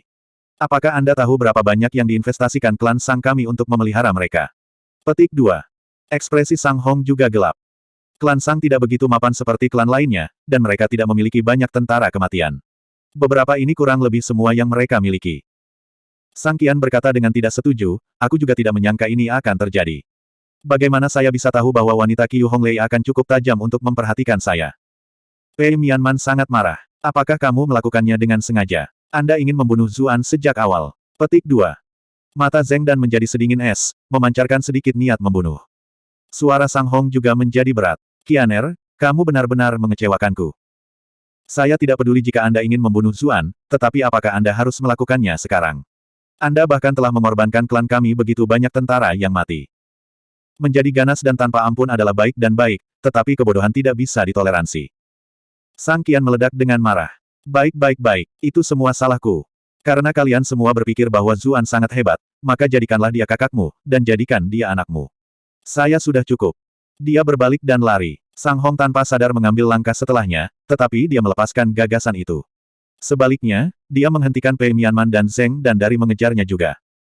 Sosok Sang Qian dengan cepat menghilang dari pandangan. Dia berlari dengan kecepatan penuh, semakin marah dia berlari. Dia berhenti di tepi tebing dan meneriakkan kutukan pada Zuan, melampiaskan semua kemarahan dan frustrasinya. Anda telah berhasil mengendalikan Sang Qian untuk 999. 999. 999. Saat itu, dia mendengar suara wanita yang menyihir. Anak muda yang tampan, saya kira Anda tahu Zuan. Bab 486, siapa yang jahat? Sang Qian memutar kepalanya. Apakah dia begitu marah sehingga seseorang mendekatinya tanpa diketahui saat dia mengutuk Zuan? Namun, begitu dia melihat pendatang baru itu, dia segera menghela nafas lega. Itu adalah biarawati Taois setengah baya. Dia mengenakan jubah Taois kuning, dan memegang pengocok ekor kuda seputih salju di tangannya. Tampaknya salah untuk memanggilnya setengah baya. Wajahnya tidak menunjukkan tanda-tanda penuaan, namun tidak mungkin dia seorang wanita muda. Dia memancarkan aura kedewasaan yang tidak mungkin ditiru oleh seorang gadis muda. Dia tidak terlalu cantik, dan setidaknya lebih rendah dari Pei Mianman dan Zheng Dan, tapi dia juga tidak bisa dianggap jelek. Dengan postur anggunnya, orang bahkan mungkin menganggapnya anggun. Saudari yang terhormat, apakah Anda berbicara kepada saya? Nada suara Sang Qian juga menjadi sopan. Lagi pula, pria secara tidak sadar berusaha mempertahankan citra yang baik di depan wanita cantik. Apakah kamu melihat orang lain di sini? Biarawati Tao itu terkikik, tawanya menyimpan pesona misterius. Sang Qian merasa jantungnya berdetak kencang. Tawanya tidak bisa dianggap bermartabat, tapi juga tidak sembrono, rasanya sulit untuk dijelaskan. Mungkin dia bisa menyebutnya pesona yang elegan. Pesona uniknya adalah sesuatu yang tidak dimiliki wanita muda. Ini adalah pengalaman baru baginya. Saudari yang terhormat, apakah Anda juga mengenal Zuan? Alih-alih kehilangan akal sehatnya, Sang Qian menjadi lebih waspada. Saya tidak. Namun, saya mendengar Anda mengutuknya dengan agak keras, jadi dia pasti bukan orang baik, kata biarawati Daois itu. Sang Qian merasakan kegembiraan terpancar di hatinya. Lagi pula, semua orang tampak terlalu bersemangat untuk memuji Zuan sekarang. Pei Mianman menyukainya, tunangannya terpikat padanya. Yang paling sulit untuk diterima adalah bahwa ayah dan adik perempuannya bahkan telah berbicara untuknya berulang kali. Sang Qian hampir menjadi gila. Sekarang dia akhirnya mendengar seseorang berbicara untuknya, dia dipindahkan ke ambang air mata. Saudari yang terhormat, Anda benar sekali. Zuan itu benar-benar tercela. Sang Qian mengutuknya lagi. Apa yang dia lakukan sehingga membuatmu begitu kesal? Biarawati Taois itu berkata dengan senyum ambigu. Mungkinkah dia telah mencuri istrimu? Bukan itu. Wajah Sang Qian memerah seluruhnya. Meskipun Zheng Dan dan Zuan tampaknya memiliki hubungan yang dekat, dia tidak percaya bahwa semuanya telah berkembang sejauh itu. Bagaimanapun, bahkan jika sesuatu telah terjadi di antara mereka, pria mana yang secara pribadi akan mengakui hal memalukan seperti itu? Dia benar-benar menyebalkan. Biarawati Taois itu tersenyum dan berkomentar, jika Anda menganggapnya menjengkelkan, maka hadapi dia secara langsung. Mengutuknya di belakang sepertinya bukan sesuatu yang akan dilakukan pria yang gagah berani. Petik 2. Wajah Sang Qian memanas. Siapa bilang aku tidak melakukannya? Aku baru saja gagal, itu saja. Untuk menghentikannya dari mengorek lebih jauh, dia dengan cepat bertanya, mengapa kamu ada di sini, saudari yang terhormat? Gunung-gunung ini cukup berbahaya, dan ada banyak binatang buas berkeliaran. Bahkan jika kamu bertemu dengan manusia lain, kemungkinan besar mereka adalah bandit. Biarawati Taois itu menghela nafas. Orang-orang seperti saya harus menempuh jalan kami sendiri untuk mendapatkan kebijaksanaan, jadi kami dipanggil untuk menjelajahi pegunungan ini. Saya beruntung sejauh ini, dan belum pernah bertemu dengan binatang buas. Adapun bandit, aku ingin tahu apakah kamu salah satunya. Sang Qian menjulurkan dadanya dan menyatakan dengan cepat, tentu saja tidak. Saya sebenarnya adalah pejabat pengadilan yang bertugas menangkap penjahat. Petik 2. Oh, ekspresi aneh melintas di mata biarawati Taois itu. Jadi kamu adalah seorang perwira militer. Saya minta maaf atas ketidaksopanan saya. Sang Qian sangat gembira mendengar pujiannya. Dia tiba-tiba menemukan wanita ini jauh lebih cantik. Siapa yang peduli dengan Zheng Dan, atau Pei Mianman? Anda berdua dapat mengacaukan. Hormon-hormon dalam dirinya mulai bergejolak. Dia dengan cepat berkata, saudari yang terhormat, kemana tujuanmu? Saya bisa menemani Anda jika Anda membutuhkan perlindungan. Petik 2. Kamu, melindungiku. Tatapan aneh kembali muncul di matanya. Tentu saja, Anda mungkin tidak mengetahuinya dari melihat saya, tapi saya ahli peringkat ke-6. Para bandit dan binatang buas itu bukan tandinganku. Sang Qian melanjutkan bualannya. Dia harus meyakinkan wanita ini bahwa dia kuat dan mendapatkan sisi baiknya. Peringkat ke-6. Kamu sangat kuat. Biarawati Taois itu menutup mulutnya karena terkejut. Sebenarnya, ayahku lebih kuat. Dia seorang kultivator di puncak peringkat ke-8. Sang Qian ingin melebih-lebihkan dan mengatakan bahwa dia berada di peringkat ke-9, tetapi dia tidak memiliki kepercayaan diri. Biarawati Taois itu tertawa. Tuan muda, sepertinya kamu berasal dari keluarga yang cukup terhormat. Sang Qian sangat senang dengan dirinya sendiri. Siapa yang tahu berapa banyak putri terhormat yang dia rayu selama bertahun-tahun hanya dengan mengandalkan klannya yang luar biasa dan statusnya sendiri. Biarawati Taois seperti dia yang terbiasa hidup sederhana dan hemat bukanlah tantangan sama sekali. Kau masih belum memberitahuku kemana kau akan pergi. Jika Anda bepergian jauh, saya bisa menemani Anda. Petik 2. Dia sudah membuat keputusannya. Tidak peduli tujuannya, dia akan mengatakan bahwa itu adalah jalan baginya. Dia akan menemaninya, dan mendekatinya. Untuk seseorang dengan pesona dan keterampilannya, itu akan menjadi jalan-jalan di taman. Adapun ayah dan adik perempuannya, dia tidak ingin kembali kepada mereka hanya untuk dianiaya lagi. Paling buruk, dia hanya akan bersatu kembali dengan mereka di ibu kota. Dia tanpa sadar menatap wanita itu. Dia samar-samar bisa melihat garis anggunnya bahkan melalui jubahnya yang longgar. Meskipun wanita ini tidak secantik Pei Mianman dan Zheng Dan, dia memiliki daya pikat yang kuat yang membuatnya ingin menghancurkannya. Jantungnya mulai berdetak kencang saat dia memainkan berbagai adegan di benaknya. Biarawati Taois itu sepertinya merasakan gairah yang membara di matanya. Dia memandangnya sebelum berkata, saya akan pergi ke kota kecil di sana. Apakah itu di sepanjang jalan, Tuan Muda? Petik 2. Aku baru saja di sana. Anda dapat mengandalkan saya. Mata Sang Qian berbinar. Oh, bukankah saya akan mengganggu Tuan Muda jika saya membuat Anda kembali? Biarawati Taois itu tampak sedikit malu. Tidak masalah. Jaraknya tidak begitu jauh. Saat dia mengatakan ini, Sang Qian tiba-tiba teringat anggota Sekte Iblis, yang membuatnya terdiam. Saya menyarankan Anda untuk tidak pergi ke sana sekarang. Para iblis dari Sekte Iblis itu mungkin belum pergi. Iblis dari Sekte Iblis. Matanya bergerak ke kiri dan ke kanan. Oh, Zuan yang kamu kutuk itu, apakah dia ada di sana? Sang Qian berkata, dia. Dia bertahan begitu lama berkat keberuntungannya. Tapi sekarang dia jatuh ke tangan Sekte Iblis, dia tidak akan hidup lebih lama lagi. Biarawati Taois itu mengangguk. Saya mengerti. Kalau begitu aku harus bergegas. Sang Qian tercengang. Saudari yang terhormat, apakah Anda tidak mendengar apa yang baru saja saya katakan? Biarawati Taois itu berkata sambil tertawa kecil, ya. Tapi Anda luar biasa, bukan, Tuan Muda. Kau bisa melindungiku, kan? Aku yakin iblis-iblis dari Sekte Iblis itu bahkan tidak layak disebut. Tentu saja. Sang Qian tertawa canggung. Silahkan lewat sini. Setelah mereka berjalan beberapa saat, Biarawati Tao itu tiba-tiba berhenti. Sepertinya kita berjalan ke arah yang salah. Sang Qian menatapnya. Tentu saja itu arah yang salah. Apakah Anda pikir saya bodoh? Saya akhirnya berhasil melarikan diri dari cengkeraman Sekte Iblis, mengapa saya harus kembali? Saya tahu jalan pintas yang sedikit lebih cepat. Ketakutan merayap ke dalam suara Biarawati Taois itu. Tuan Muda, tolong jangan menipu saya. Jalan ini membawa kita semakin jauh. Bagaimana jika kita bertemu dengan beberapa orang jahat? Sang Qian tertawa dan berkata, aku di sini untuk melindungimu, bukan? Biarawati Tao itu berkedip. Tapi bagaimana jika Tuan Muda itu juga orang jahat? Napas Sang Qian tercekat di tenggorokannya. Sebelum dia bisa memberikan jawaban, Biarawati Taois itu tertawa terbahak-bahak. Aku hanya bercanda denganmu. Tuan Muda, bagaimana mungkin orang sepertimu menjadi orang jahat? Sang Qian tertawa. Tapi tentu saja, tapi tentu saja. Saat mereka berjalan sedikit lagi, Sang Qian tiba-tiba berkata, aku bertanya-tanya. Karena aku mengawalmu dan menawarkan perlindunganku, bagaimana kamu siap untuk membalasku? Biarawati Taois itu tersenyum dan berkata, apa yang ada dalam pikiranmu, Tuan Muda? Melihat keceriaan dalam ekspresinya, Sang Qian tidak bisa lagi menahan diri. Dia segera menariknya lebih dekat dengannya. Aku menginginkanmu, tentu saja. Biarawati Taois itu menjadi pucat, dan dia dengan cepat mendorongnya menjauh. Tuan Muda, tolong jangan seperti ini.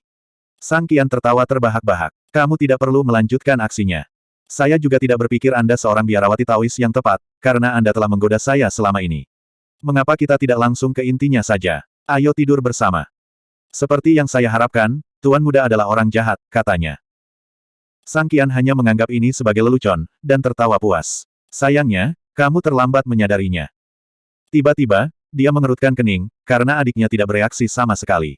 Ada yang tidak beres. Mengingat pengalaman masa lalu saya, dengan keindahan yang begitu indah di tangan saya, itu seharusnya mengarah ke langit. Ekspresi aneh tiba-tiba muncul di wajah biarawati Taois itu.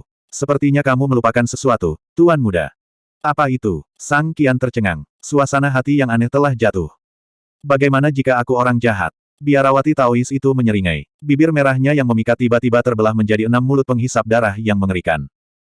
Sang Qian hampir melompat keluar dari kulitnya. Dia ingin pergi, tetapi tidak ada cara baginya untuk melakukannya. Lengan lembut itu mencengkeramnya seperti catok.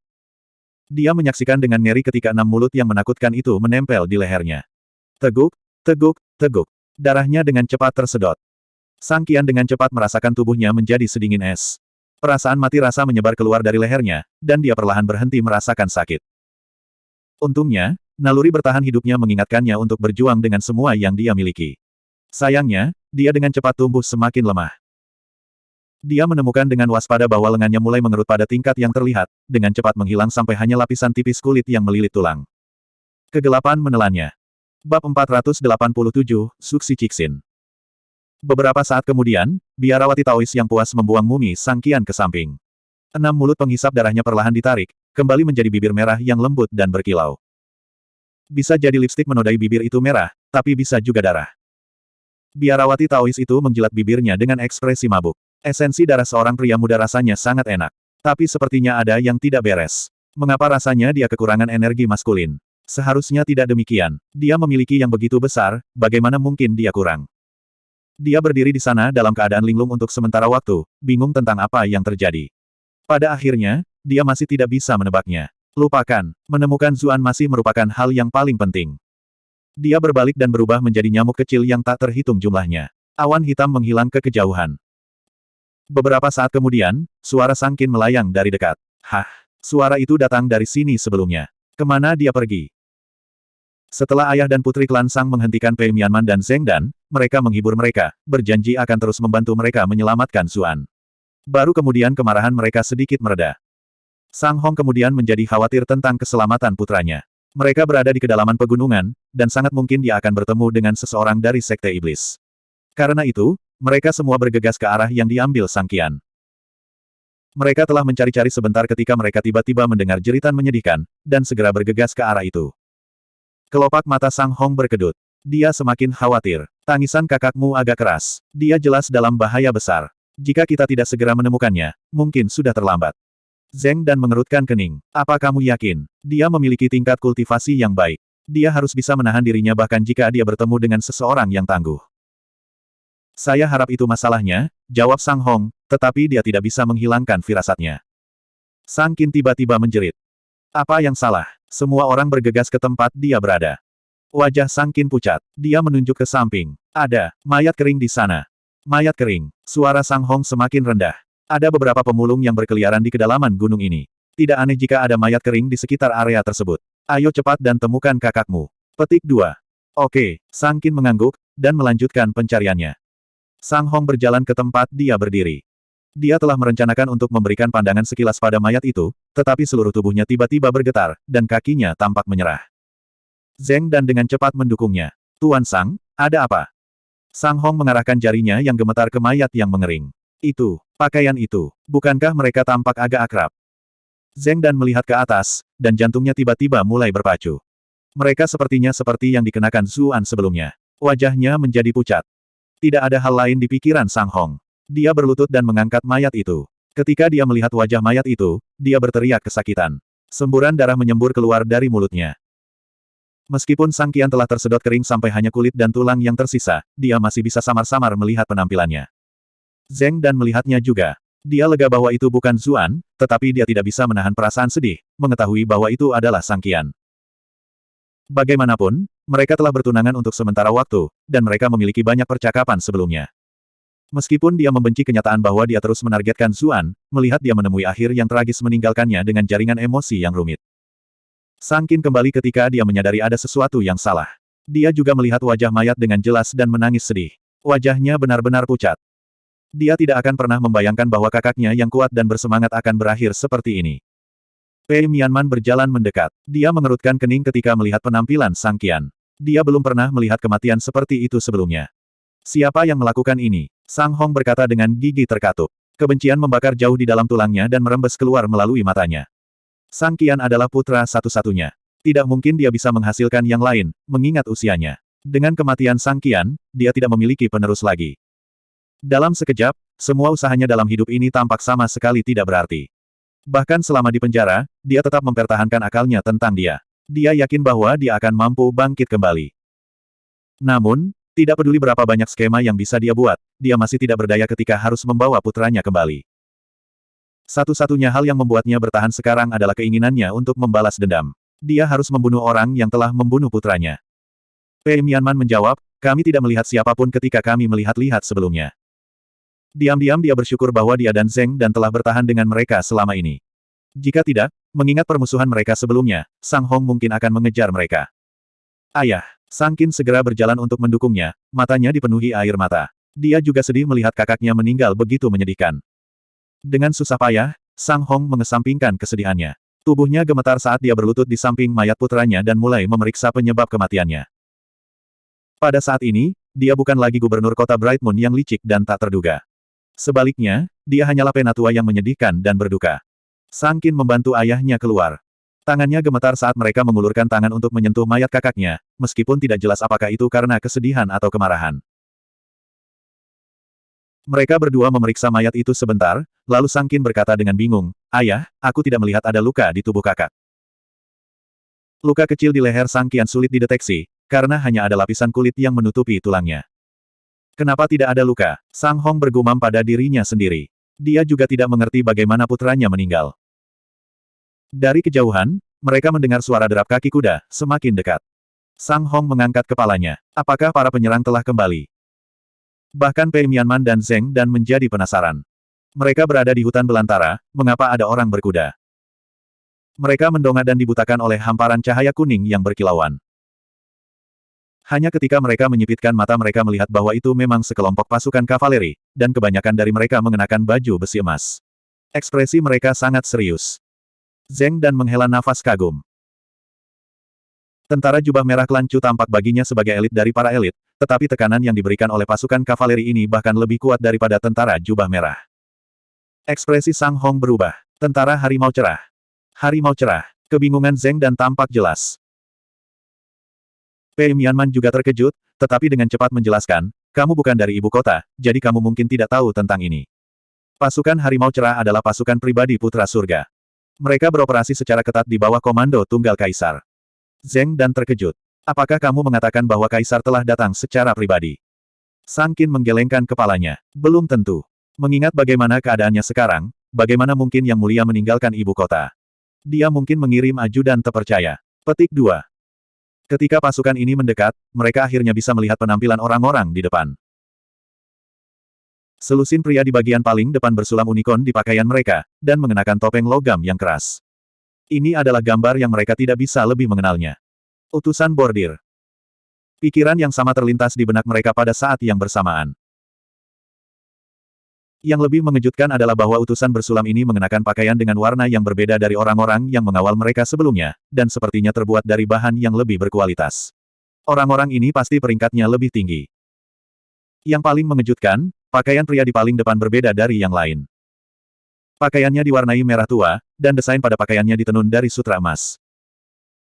Tidak ada topeng yang menutupi wajahnya, membuatnya benar-benar terbuka. Dia adalah seorang pria parubaya. Kulitnya benar-benar putih, seolah-olah tidak pernah melihat matahari. Bersama dengan matanya yang tajam seperti elang, itu membuat ekspresinya tampak sangat suram. Dia memancarkan aura dingin dan dingin. Suksi Cixin. Ekspresi pahit menyebar di wajah Sang Hong. Dia tidak pernah berharap bahwa pria ini akan muncul. Tetesan keringat halus menutupi alis Pei Mianman. Dia berkata pelan kepada Zeng dan, orang ini adalah komandan kepala utusan bordir, Zuzi Cixin. Dia tidak seperti pemimpin kecil Huang Huihong itu. Sebaliknya, dia memimpin semua utusan bordir. Kultivasinya dalam dan tak terukur. Dia telah menjatuhkan bangsawan dan pejabat yang tak terhitung jumlahnya selama bertahun-tahun.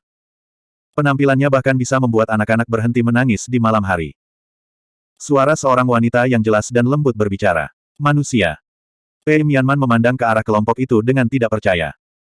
Dia melihat sosok yang akrab dan cantik, dan jawabannya diwarnai dengan sedikit ketidakpercayaan. Cuyan. Bab 488, Balapan Iblis.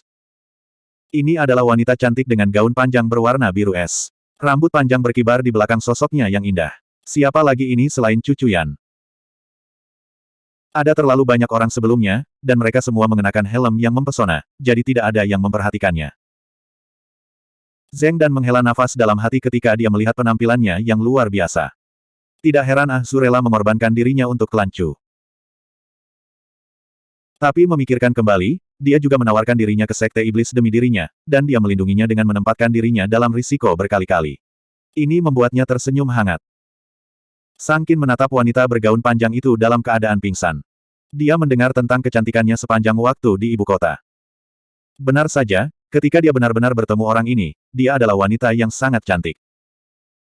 Tidak heran begitu banyak tuan muda mengejarnya, dan bahkan kakak laki-lakinya tampaknya sangat menyayanginya. Ketika dia memikirkan kakak laki-lakinya, hidungnya berkerut kesakitan. Dia hampir menangis lagi. Cuyan, mengapa kamu bersama mereka? Pei Mianman menatapnya dengan bingung. Cu Cuyan turun dari kuda dan tiba di sisinya. Saya mendengar tentang urusan klan Chu dari ibu kota, dan kemudian bergegas ke arah kota Bright Moon. Kemudian, saya mendengar bahwa sesuatu terjadi pada Zuan, dan saya kebetulan bertemu dengan Komandan Zuxi, jadi saya memutuskan untuk bepergian dengan mereka. Bagaimanapun, mereka memiliki akses ke informasi yang lebih baik, jadi akan lebih mudah untuk menemukan Zuan. Jadi itulah yang terjadi. Pei Mianman tahu bahwa Zuxi Cixin itu misterius. Jika bukan karena reputasi luar biasa Cu Cuyan di ibu kota, dia tidak akan memberikan waktu kepada orang normal. Bagaimana denganmu? Apa yang kamu lakukan di sini? Cu Cuyan mengedipkan matanya dan bertanya dengan rasa ingin tahu. Aku. Pei Mianman baru saja akan menjawab ketika dia merasa sedikit terdiam. Bagaimana dia harus menjawab? Apakah kamu datang untuk menyelamatkan Zuan? Cu Cuyan sepertinya sudah menebak pikirannya. Dia bertanya padanya sambil tersenyum. Pei Mianman menyuarakan konfirmasinya dengan hati nurani yang bersalah. Bukankah kita teman baik? Anda tidak berada di Bright Moon City ketika semua itu terjadi, jadi bagaimana saya bisa tidak melakukan apa-apa? Men, terima kasih banyak. Cu Cuyan tidak bisa menahan diri untuk tidak meraih tangannya dan mengatakan ini dengan suara tergerak. Dia benar-benar mengalami roller coaster emosi selama periode ini, dan tidak ada seorang pun yang bisa dia ajak bicara. Sekarang dia mengetahui bahwa teman dekatnya membantunya selama ini, dia langsung merasa hangat di dalam. Cuyan, kamu terlalu sopan. Inilah yang harus saya lakukan. Pei Mianman merasa semakin canggung semakin dia berkata. Apakah saya benar-benar melakukan sesuatu yang baik? Ah, untuk apa aku merasa bersalah? Klan Chu sudah menulis surat cerai di Klan Chu, jadi mereka bahkan bukan suami istri lagi. Pei Mianman, mengapa kamu bertingkah seperti nyonya yang tertangkap? Ini sangat mengganggu. Pei Mianman merasa menyesal ketika dia memikirkan hal-hal ini. Tapi sepertinya agak terlambat untuk mengubah nada suaranya sekarang. Komandan utusan bordir di samping berkata pada saat ini, Tuan Sang, apakah Anda semua keluar? Saya tidak mengharapkan pria yang setia dan berbakti seperti Tuan Sang berani melakukan sesuatu yang begitu memalukan. Petik 2. Suaranya sama dinginnya dengan penampilannya. Semua orang bergidik ketika mendengarnya. Sang Hong menjawab dengan suara berat, yang rendah hati ini melapor kepada Tuan Zuxi. Kami tidak pecah, melainkan kelompok kami diserang oleh tentara pemberontak. Kemudian, Dark Elf dan Sekte Iblis menyerang kami. Orang-orang yang mengawasi kita semua sudah mati. Komandan Huang Huihong membuka segel kami agar kami tidak jatuh ke tangan mereka. Huang Huihong meninggal. Mata Zuxi Cixin menyipit. Sulit untuk mengatakan apa yang dia rasakan saat ini. Benar, Sang Hong terbatuk. Sang Qin kemudian menjelaskan situasi di tempatnya. Cash Warrior Dingran, bagus, sangat bagus. Zuxi Cixin tertawa dingin. Semua orang mengira dia akan mencoba membalas dendam untuk Huang Huihong, tetapi siapa yang mengira bahwa dia akan menoleh ke utusan bordir lainnya dan berkata, apakah kalian semua mendengar apa yang mereka katakan? Huang Huihong terbunuh dengan mudah karena dia tidak kompeten. Jika kalian semua ingin berumur panjang, maka lebih baik kalian berkultivasi dengan keras setiap hari. Berkultivasi, berkultivasi, dan terus berkultivasi. Petik 2. Zheng Dan gadis-gadis lain terkejut. Pria ini sangat tidak berperasaan. Mungkinkah semua utusan bordir seperti ini? Dipahami, utusan bordir itu sangat disiplin. Mereka tidak mengeluarkan suara lain setelah mengucapkan kata ini. Zuxi Cixin mengangguk puas, lalu dia berbalik untuk melihat Pei Mianman. Kamu gadis yang lahir dari selir dari klan Pei. Pei Mianman merasa tidak enak di dalam, tetapi dia tidak menunjukkannya di permukaan. Dia hanya bisa menjawab, ya, yang rendah hati ini adalah Pei Mianman. Sepertinya kamu ingin menyelamatkan Xuan. Apakah Anda mencoba melepaskan seorang tahanan dengan paksa? Zuxi Cixin menatapnya dengan dingin. Pei Mianman merasa seolah-olah dia dilemparkan ke dalam rumah es di bawah tatapan ini. Dia tidak bisa mengumpulkan niat sedikit pun untuk memberontak. Dia merasa sulit untuk mengumpulkan pikirannya untuk membentuk kalimat yang tepat. Cucuyan segera berbicara dari samping. Tuan Zuxi, kami memilih kata-kata yang salah sebelumnya. Dia adalah temanku, jadi dia datang untuk melindungi Xuan setelah mengetahui bahwa berbagai kekuatan bersekongkol melawan Yang Mulia. Zuxi Cixin mendengus, dan menolak berkomentar. Dia mengalihkan pandangannya setelah beberapa saat. Pei Mianman merasa jauh lebih santai ketika dia tidak lagi ditatap. Dia terkejut. Selalu ada desas-desus bahwa kultivasi Zuxi Cixin dalam dan tidak terukur, tetapi sepertinya dia bahkan lebih tangguh daripada yang dikatakan rumor. Zuxi Cixin menatap Sang Qin. Lalu bagaimana dengan Nona Sang? Apakah Anda memiliki niat untuk membebaskan ayah dan saudara laki-laki Anda? Petik 2. Sang Qin sekarang berada di bawah tekanan yang sama yang baru saja dihadapi Pei Mianman. Sang Hong dengan cepat berbicara menggantikannya. Wanita muda itu mendengar bahwa seseorang mungkin bertindak melawan kita, jadi dia datang karena khawatir akan keselamatan kita. Dia pasti tidak punya niat untuk melepaskan tahanan. Petik 2. Lalu menurut apa yang dikatakan Tuan Sang, sepertinya Nona Sang tidak percaya bahwa pengadilan dapat melindungi tahanan mereka sendiri. Zuxi Cixin mendengus. Sang Qin mengutuk dalam hati. Kalian sudah gagal, oke. Tapi tidak mungkin dia mengatakan itu dengan lantang. Tentu saja saya mempercayai pengadilan, tetapi saya masih mengkhawatirkan keluarga saya. Itu sebabnya saya datang ke sini untuk melihatnya. Petik 2.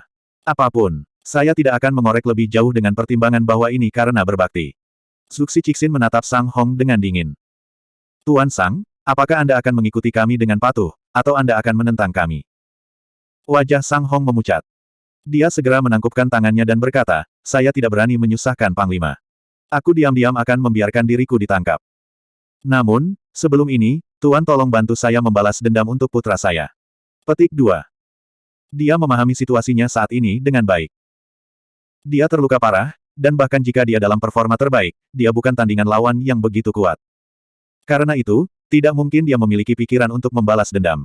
Sang Qian, apa yang terjadi padanya? Zuxi Cixin terkejut. Dia tidak melihatnya di manapun. Sang Hong menatap mayat yang mengering di tanah dengan tatapan sedih. Putra saya terluka dan meninggal dengan kematian yang tragis.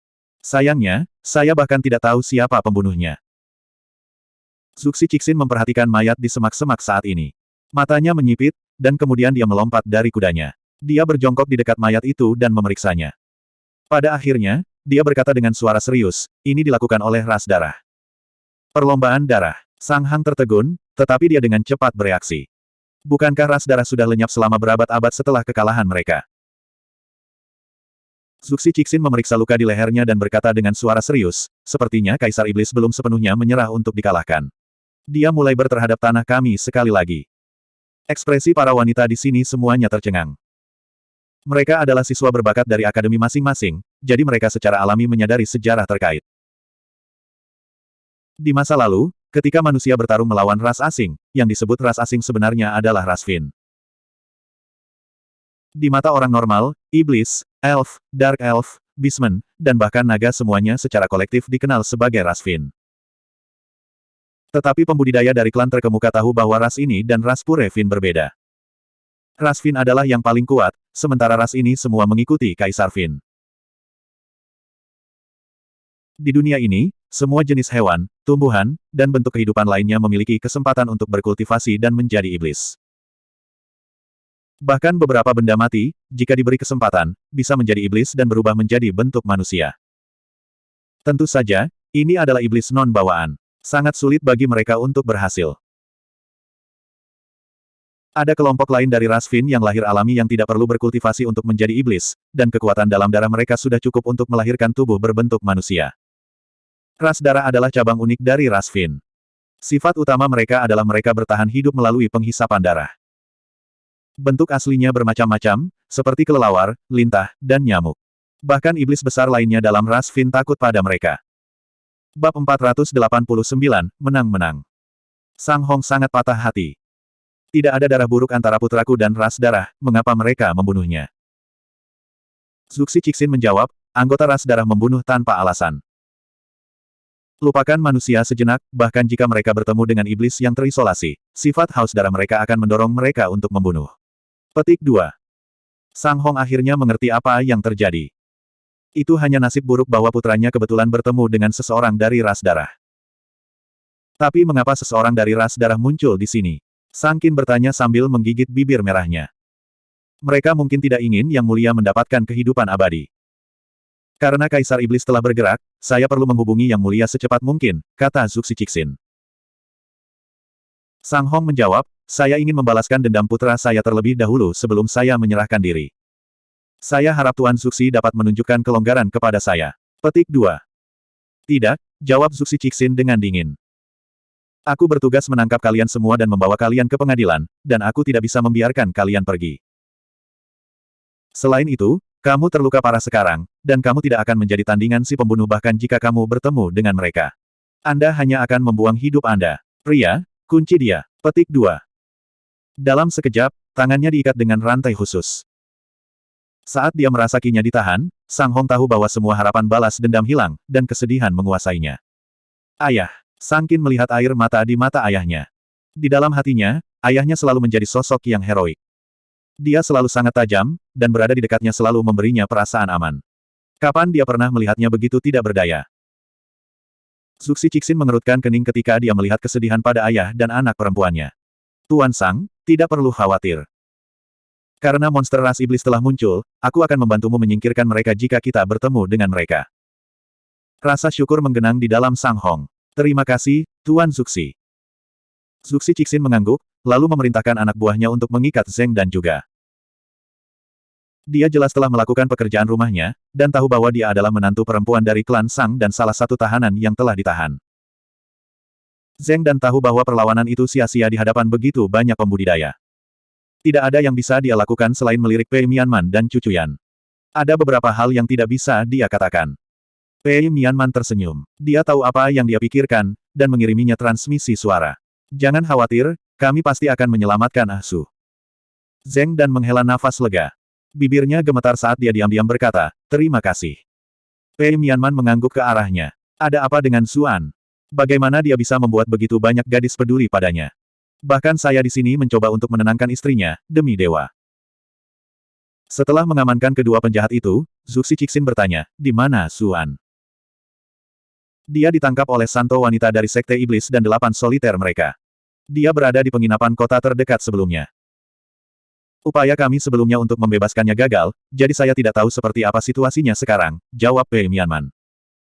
Untuk menyelamatkan Zuan, mereka tidak punya pilihan selain mengandalkan kelompok ini. Jika semuanya berjalan lancar, dia akan mencoba menyelamatkan Zuan selama kekacauan nanti. Bagaimana dengan Raja Liang dan Liu Yao? Zuxi Cixin bertanya. Mereka diserang oleh pasukan pemberontak yang dipimpin oleh Lu Sanyuan, jawab Sang Qin. Mereka memerintahkan utusan bordir untuk melarikan diri bersama Zuan dan tahanan lainnya. Saya tidak tahu di mana mereka sekarang. Hanya sekelompok orang bodoh yang tidak kompeten. Zuxi Cixin mendengus. Dia jelas sangat tidak puas dengan perkembangan ini. Yang lain terkejut. Salah satunya adalah Paman Kaisar, sementara yang lain adalah Paman Permaisuri, namun dia telah memecat mereka berdua dengan belak-belakan. Jelas seberapa besar kepercayaan yang dia miliki pada dirinya sendiri. Zuxi Cixin ragu-ragu setelah mengetahui apa yang terjadi di kota kecil itu. Haruskah dia bergegas, atau haruskah dia mencoba melakukan kontak dengan Raja Liang dan pasukan lainnya terlebih dahulu? Orang-orang dari Sekte Iblis kemungkinan besar sudah pergi. Mereka akan membutuhkan lebih banyak tenaga untuk pencarian mereka, jadi berkumpul kembali dengan Raja Liang adalah pilihan yang lebih aman. Pei Mianman menyadari mengapa dia ragu-ragu, jadi dia menyarankan, itu akan membuat gangguan yang terlalu besar jika kita semua muncul di kota. Kami tidak ingin mengejutkan mereka. Saya akan pergi untuk mencari tahu situasinya terlebih dahulu. Petik 2. Cucuyan menimpali juga. Memang, bagaimana kalau aku pergi dengannya dulu? Dengan begitu, kita akan bisa mengumpulkan lebih banyak intelijen. Zuxi Cixin mengangguk dan berkata, baik.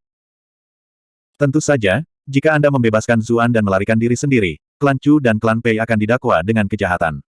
Jangan bilang aku tidak memperingatkan kalian berdua. Chu Chuyan dan Pei Mianman bertukar pandang. Mereka melihat kekhawatiran di mata satu sama lain, tetapi tetap setuju. Baik. Bersama-sama, mereka berdua bergegas menuju kota kecil. Yang satu anggun, dan yang lainnya memiliki pesona berapi-api yang sangat jarang terlihat. Mereka bergerak bersama, gerakan mereka disinkronkan dalam tampilan kesempurnaan yang bahkan membuat tentara harimau terang yang terlatih dan utusan bordir dalam keadaan linglung. Zuxi Cixin mendengus keras untuk membuat bawahannya linglung, dan kemudian berkata kepada Sang Hong dan putrinya, ceritakan semua yang terjadi di sepanjang jalan, terutama detail tentang bagaimana utusan bersulam itu mati. Tak lama kemudian, malam pun tiba. Di jantung kota kecil, di dalam Forseas Inn, Solitary Eight telah membeli semua yang mereka butuhkan untuk perjalanan. Setelah makan malam, mereka kembali ke kamar masing-masing untuk beristirahat. Qiyu Honglei pergi ke kamar Zuan. Anggota Solitary Eight lainnya tidak setuju, karena mereka tahu bahwa dia akan mencoba dan mengambil Sutra Phoenix Nirvana darinya. Tapi mereka juga pernah mendengar rumor bahwa Zuan adalah seorang playboy. Mereka khawatir bahwa cabul ini akan melakukan sesuatu yang tidak sopan kepada santo wanita mereka, jadi salah satu dari 8 soliter berjaga di atap. Solitary Eyes mengajukan diri untuk posisi ini. Pertarungan sebelumnya melawan Zuan telah meninggalkan rasa asam di mulutnya, dan dia juga mempertanyakan sikap Qiyu Honglei terhadap Zuan. Tidak mungkin dia akan membiarkan mereka berdua terlibat dalam sesuatu yang mencurigakan. Dia berbaring di atap dengan kaki bersilang, menajamkan telinganya untuk mendengarkan apa yang terjadi di dalam ruangan. Zuan berkata dengan senyum malu ketika dia melihat Qiyu Honglei masuk, kalian benar-benar antusias menghibur tamu kalian. Kalian tidak hanya mentraktirku makanan dan hiburan sebelumnya, kalian bahkan mengirim santo wanitamu untuk menemaniku malam ini. Luar biasa. Solitary Eyes menggertakkan giginya karena marah. Anda telah berhasil mengendalikan es soliter untuk 358 poin kemarahan. Persetan dengan orang ini. Saya akan mengatakan ini kepada semua orang yang mengejar santo wanita kita begitu kita kembali ke sekte. Mereka akan mencabik-cabiknya begitu mereka mengetahui bagaimana pria ini telah melecehkan dewi mereka. Qiyu Honglei memutar matanya. Aku benar-benar tidak tahu apakah harus memujimu atau memarahimu. Bagaimana Anda bisa begitu riang untuk bercanda mengingat situasi Anda saat ini? Ada apa dengan pria ini? Dia sangat serius sebelumnya ketika dia mengubur para prajurit yang mati, namun sekarang dia bercanda lagi. Anda dapat memilih untuk menghadapi setiap hari dengan senyuman, atau hidup dalam kesedihan setiap hari. Jika itu masalahnya, bukankah lebih baik memilih untuk hidup setiap hari dengan gembira? Zuan mengangkat bahu dan menjawab dengan acuh tak acuh. Ekspresi aneh muncul di wajah Qiyu Honglei. Dia menghela nafas dan berkata, kamu adalah orang paling optimis yang pernah saya temui. Zuan merasa sedikit malu. Sejujurnya aku tidak sehebat yang kamu bayangkan. Tapi Anda melindungi saya, dan Anda adalah santo wanita dari sekte Anda, yang berarti peringkat Anda agak tinggi. Mengapa saya harus takut saat berada di bawah perlindungan Anda? Petik 2. Qiyu Honglei menggelengkan kepalanya. Status saya di sekte tidak setinggi yang Anda pikirkan. Ini masih dunia di mana kekuatan adalah segalanya. Saya masih terlalu muda, dan kultivasi saya hanya di peringkat ke-6. Sekte ini memiliki terlalu banyak pembudidaya yang kuat, dan banyak dari mereka bahkan tidak memperlakukan saya sebagai masalah besar. Satu-satunya alasan mereka memperlakukan saya dengan hormat adalah karena hubungan saya dengan tuan saya. Itulah mengapa satu-satunya cara Anda dapat mengamankan posisi Anda di sekte adalah dengan menawarkan Sutra Phoenix Nirvana Anda kepada tuanku. Zuan mendengus. Jika saya menyerahkannya, satu-satunya hal yang dijamin adalah kematian saya yang cepat. Qiyu Honglei menjelaskan dirinya sendiri. Saya tahu apa yang Anda khawatirkan, itulah sebabnya saya memikirkan jalan keluar yang saling menguntungkan bagi semua orang yang terkait. Ini dia, kamu juga bisa menjadi murid master. Dengan begitu, tidak ada yang berani melakukan apapun, dan tidak ada yang akan mengklaim bahwa master sekte secara paksa merebut Sutra Phoenix Nirvana dari Anda juga. Anda akan aman, dan Anda akan memiliki identitas baru. Kemajuan Anda melalui sekte akan jauh lebih cepat juga. Petik 2. Zuan tahu bahwa dia tulus dan tulus, mengingat betapa detail rencananya.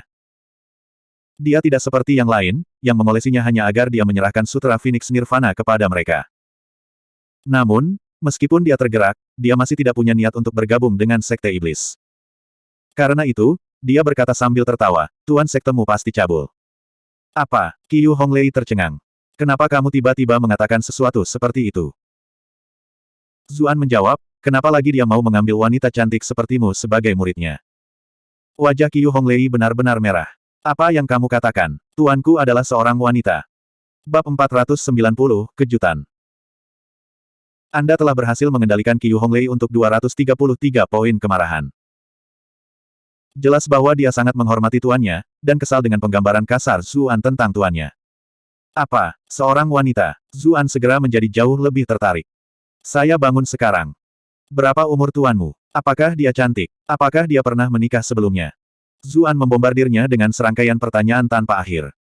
Mulut Qiu Honglei terbuka. Dia marah sekaligus terhina. Anda. Beraninya kamu memiliki pemikiran seperti itu tentang tuanku. Petik 2. Anda telah berhasil mengendalikan Qiu Honglei untuk 100 poin kemarahan. Apa maksudmu? Zuan jelas tidak akan mengakuinya.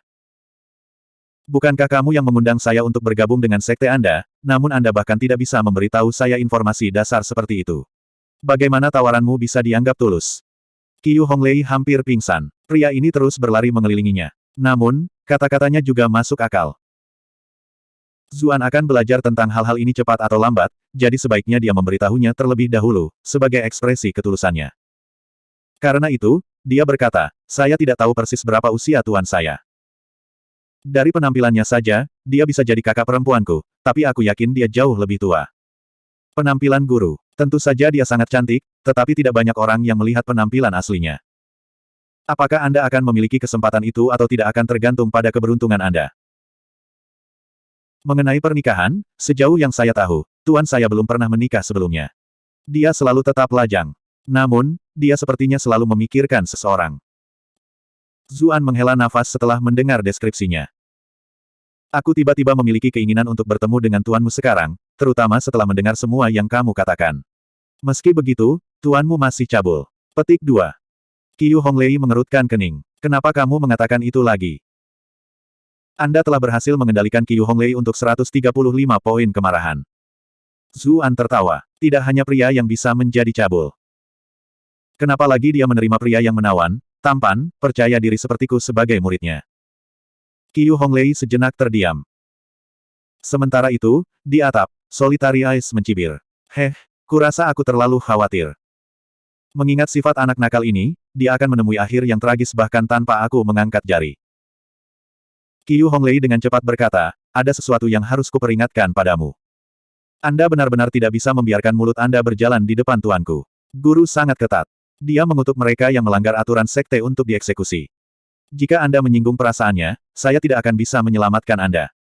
Zuan tertawa, sepertinya tidak peduli sedikit pun. Dia berkata, jangan khawatir.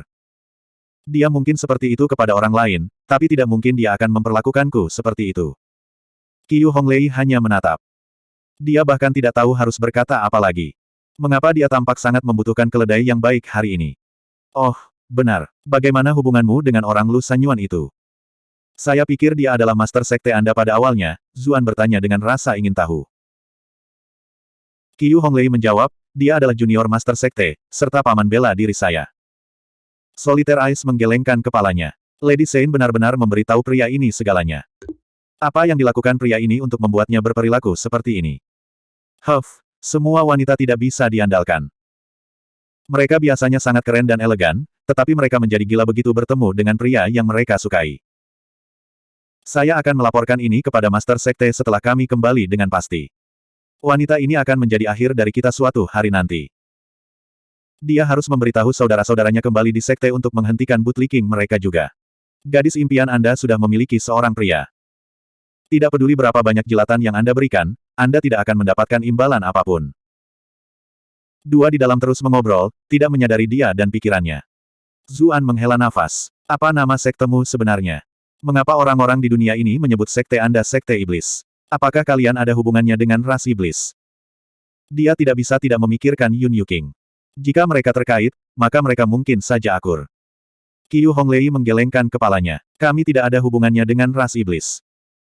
Kami menyebut diri kami sekte suci, tetapi orang-orang di dunia ini tidak memahami filosofi kami. Mereka sering menggunakan nama Sekte Iblis untuk memfitnah kita. Zuan memberikan seruan terkejut. Lalu apa filosofimu? Qiyu Honglei menjelaskan, sepanjang generasi berturut-turut, Istana Kekaisaran telah memendam keyakinan bahwa kultivasi dicadangkan untuk segelintir orang yang memiliki bakat untuk itu. Begitu seseorang menjadi seorang kultivator, mereka dapat sepenuhnya mengubah nasib mereka dan menikmati kemuliaan dan kemegahan yang ditawarkan oleh dunia. Namun, karena klan bangsawan yang kuat biasanya kawin silang, anak-anak mereka akan selalu memiliki peluang lebih tinggi untuk memiliki bakat berkultivasi. Jika ini terus berlanjut, kemungkinan siapapun dari keturunan yang sama akan mengembangkan bakat untuk berkultivasi akan terus berkurang. Petik 2. Master Sekte percaya bahwa semua manusia adalah sama, dan kultivasi seharusnya tidak dinikmati oleh segelintir orang terpilih, sebaliknya, setiap orang harus diberikan hak itu. Inilah yang terus dia nyatakan, dan dia tidak pernah berhenti meneliti cara-cara untuk memungkinkan orang biasa berkultivasi. Namun, praktisi arus utama dalam dunia kultivasi menolak untuk menerima ini, jadi mereka melihatnya sebagai jalan yang jahat dan menghujat. Saat dia berbicara, Qiyu Honglei semakin bersemangat, sampai dia dipenuhi dengan kemarahan yang benar. Zuan mendecakkan lidahnya dengan takjub. Aku tidak menyangka tuanmu memiliki keyakinan yang begitu luar biasa. Qiyu Honglei tercengang. Dia tidak berharap dia setuju dengan keyakinan ini. Dia meraih tangannya dengan gembira. Benarkah itu yang kamu rasakan? Kamu tidak mengatakannya dengan sengaja hanya untuk membuatku bahagia, kan? Nada bicara Zuan menjadi aneh. Itu benar-benar cara berpikir yang mulia. Mengapa saya berbohong tentang itu? Petik 2. Tuanku pasti akan menyukaimu. Qiyu Honglei sangat senang sehingga dia mulai melompat-lompat seperti anak kecil. Zuan tercengang. Dia belum pernah melihat Qiyu Honglei seperti ini sebelumnya. Bagaimanapun, dia selalu berjalan berkeliling memancarkan aura yang sangat indah, seolah-olah setiap pria menari di telapak tangannya. Baru sekarang dia benar-benar merasakan bahwa dia hanyalah seorang wanita remaja muda. Qiyu Honglei tiba-tiba memperhatikan tatapannya. Apa yang kamu lihat? Katanya canggung, wajahnya berubah sedikit merah. Aku belum pernah melihatmu begitu bahagia sebelumnya, kata Zuan sambil menghela nafas. Tapi tentu saja, jarang bertemu seseorang yang bisa bersimpati dengan keyakinan kita. Di masa lalu, semua orang segera menghindari kami setelah mendengar apa yang kami katakan. Bahkan jika mereka mengatakan sesuatu yang positif, itu biasanya karena penampilan saya, dan mereka biasanya mengatakan hal-hal ini hanya untuk menyenangkan saya. Bidang bintang tampak menari di mata Qiyu Honglei, berkedip-kedip dengan cahaya yang indah. Jangan hitung ayammu sebelum menetas, kata Zuan, memadamkan semangatnya. Meskipun ini adalah cita-cita yang mulia, Anda bertentangan dengan kepercayaan umum. Tidak mungkin ini bisa berakhir dengan baik. Lagi pula, mereka hanya bercanda. Mengapa semua pembudidaya itu bekerja sangat keras? Itu jelas dalam mengejar kemuliaan dan kemegahan, kekuasaan dan otoritas. Bagaimana mungkin mereka mengizinkan siapapun di dunia ini untuk berkultivasi? Mengesampingkan klan utama sejenak, bahkan pembudidaya biasa tidak akan setuju dengan pandangan seperti itu. Mereka bekerja sangat keras untuk mengubah hidup mereka melalui kultivasi, dan ketika mereka akan membentuk klan mereka sendiri yang terhormat, Anda berbalik dan mengumumkan bahwa semua orang di dunia dapat berkultivasi sekarang. Ini akan terasa seperti tamparan di wajah. Senyum Qiyu Honglei perlahan memudar. Aku juga tahu betapa sulitnya ini. Namun, bahkan dengan pengetahuan itu, kami masih akan menempa jalan ke depan. Itulah kedalaman keyakinan kami. Matanya berbinar, dan Zuan tidak bisa tidak merasakan kekaguman yang luar biasa. Sementara itu, di atap, Solitary Eyes mencibir. Siapa di antara mereka yang bergabung dengan sekte suci mereka yang awalnya tidak memiliki pemikiran idealis seperti itu? Sayangnya, cita-cita saja tidak ada artinya. Sudah menjadi rahasia umum bahwa jalan paling mulia di dunia ini adalah meningkatkan satu kekuatan, menjadi kaya dan menikmati kesenangan hidup. Adapun sisanya, itu yang perlu dikhawatirkan oleh Master Sekte. Orang suci kita tampaknya orang yang cukup cerdas, jadi mengapa dia terdengar seperti dia serius? Mungkinkah gadis-gadis dengan dada besar semuanya? Kocokan ekor kuda seputih salju tiba-tiba melilit lehernya. Dia tiba-tiba ketakutan, dan secara naluriah mencoba melawan, tetapi ekor kuda itu entah bagaimana tampak hidup. Itu menenggelamkan untaiannya ke lehernya, dan darah di dalam tubuhnya dengan cepat tersedot melalui untaian ini. Kocokan putih salju menjadi merah cerah. Solitary Eyes berjuang dengan panik, tetapi tubuhnya dengan cepat menjadi lebih lemah. Dia bahkan tidak memiliki kekuatan untuk membunyikan alarm, apalagi melakukan perlawanan. Dia melihat daging di lengannya layu dengan kecepatan yang terlihat, sampai hanya tinggal selapis kulit. Kengerian tiba-tiba merayap ke dalam jiwanya, tetapi kesadarannya sudah tenggelam ke dalam kegelapan.